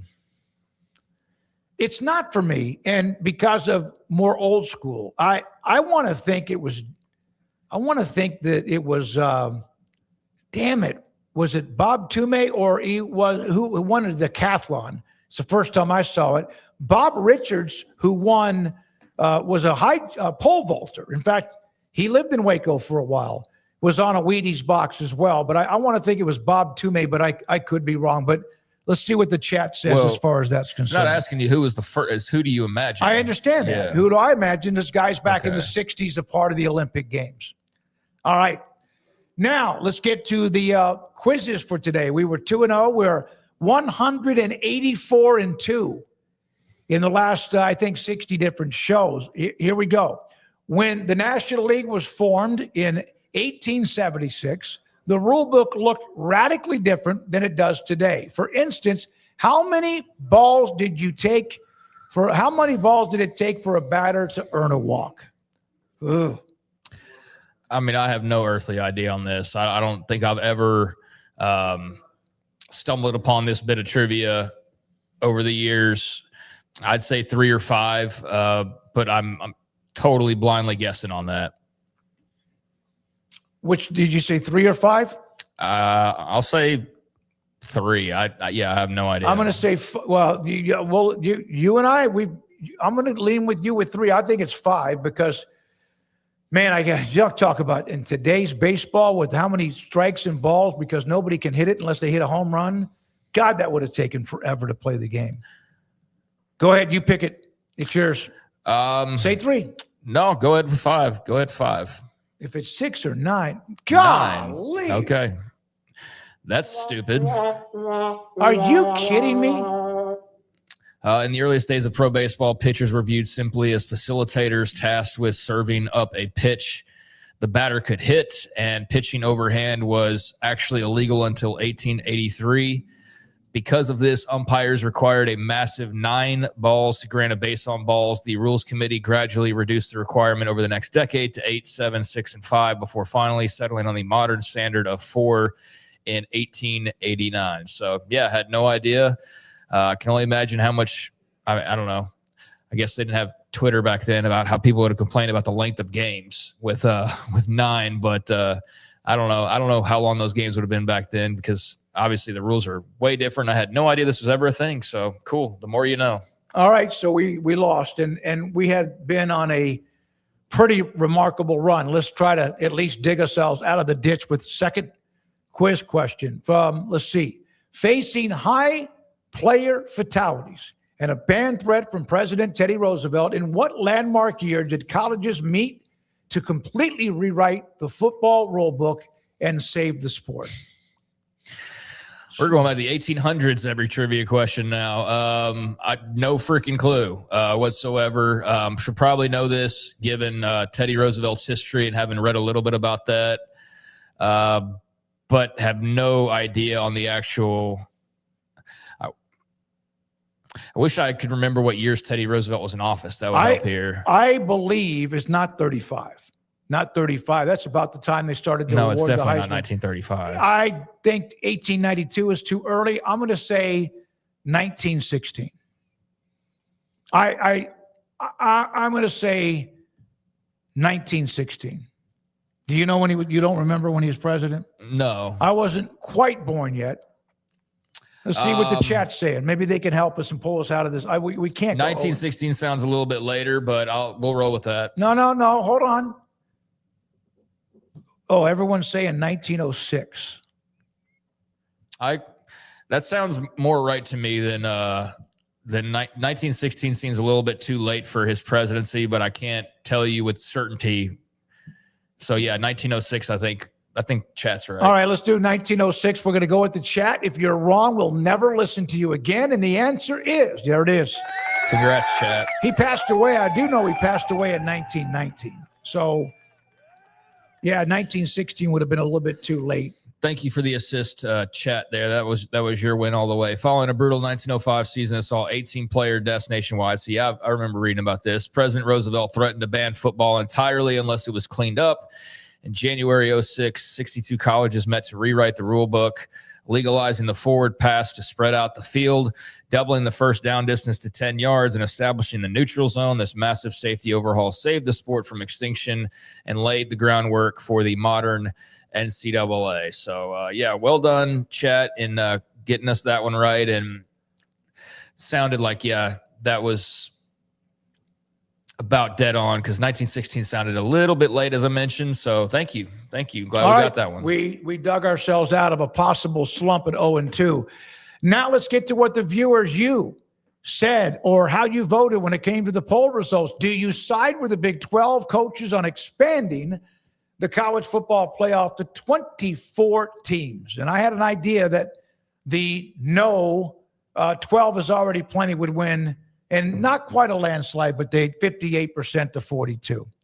I don't see a lot of fans who want anything more than 12, at the most 16.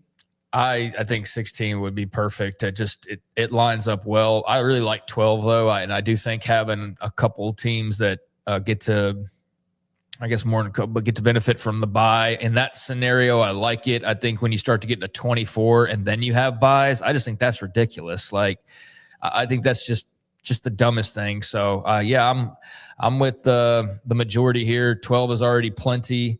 I'd be open-minded to 16, but beyond that, I don't have nearly the same level of interest or positive thoughts on how that will look. But I'm open-minded. Like, I don't think that 24 is necessarily just awful and we're going to hate it and it's going to suck and all that. But I do worry about the ramifications of it. So yeah, 12 is already plenty. I'm not surprised that one. All right, so there we are. Not a surprise. I thought it would even be higher than 58, but that's a pretty good difference. Let's go to the second poll put out in a hypothetical Arch versus Sorsby week 1 matchup. Who walks away with the bragging rights? And they're not going to be a Sorsby because he's probably going to be gone. Oh my goodness, 55% say tortilla tossing gamblers.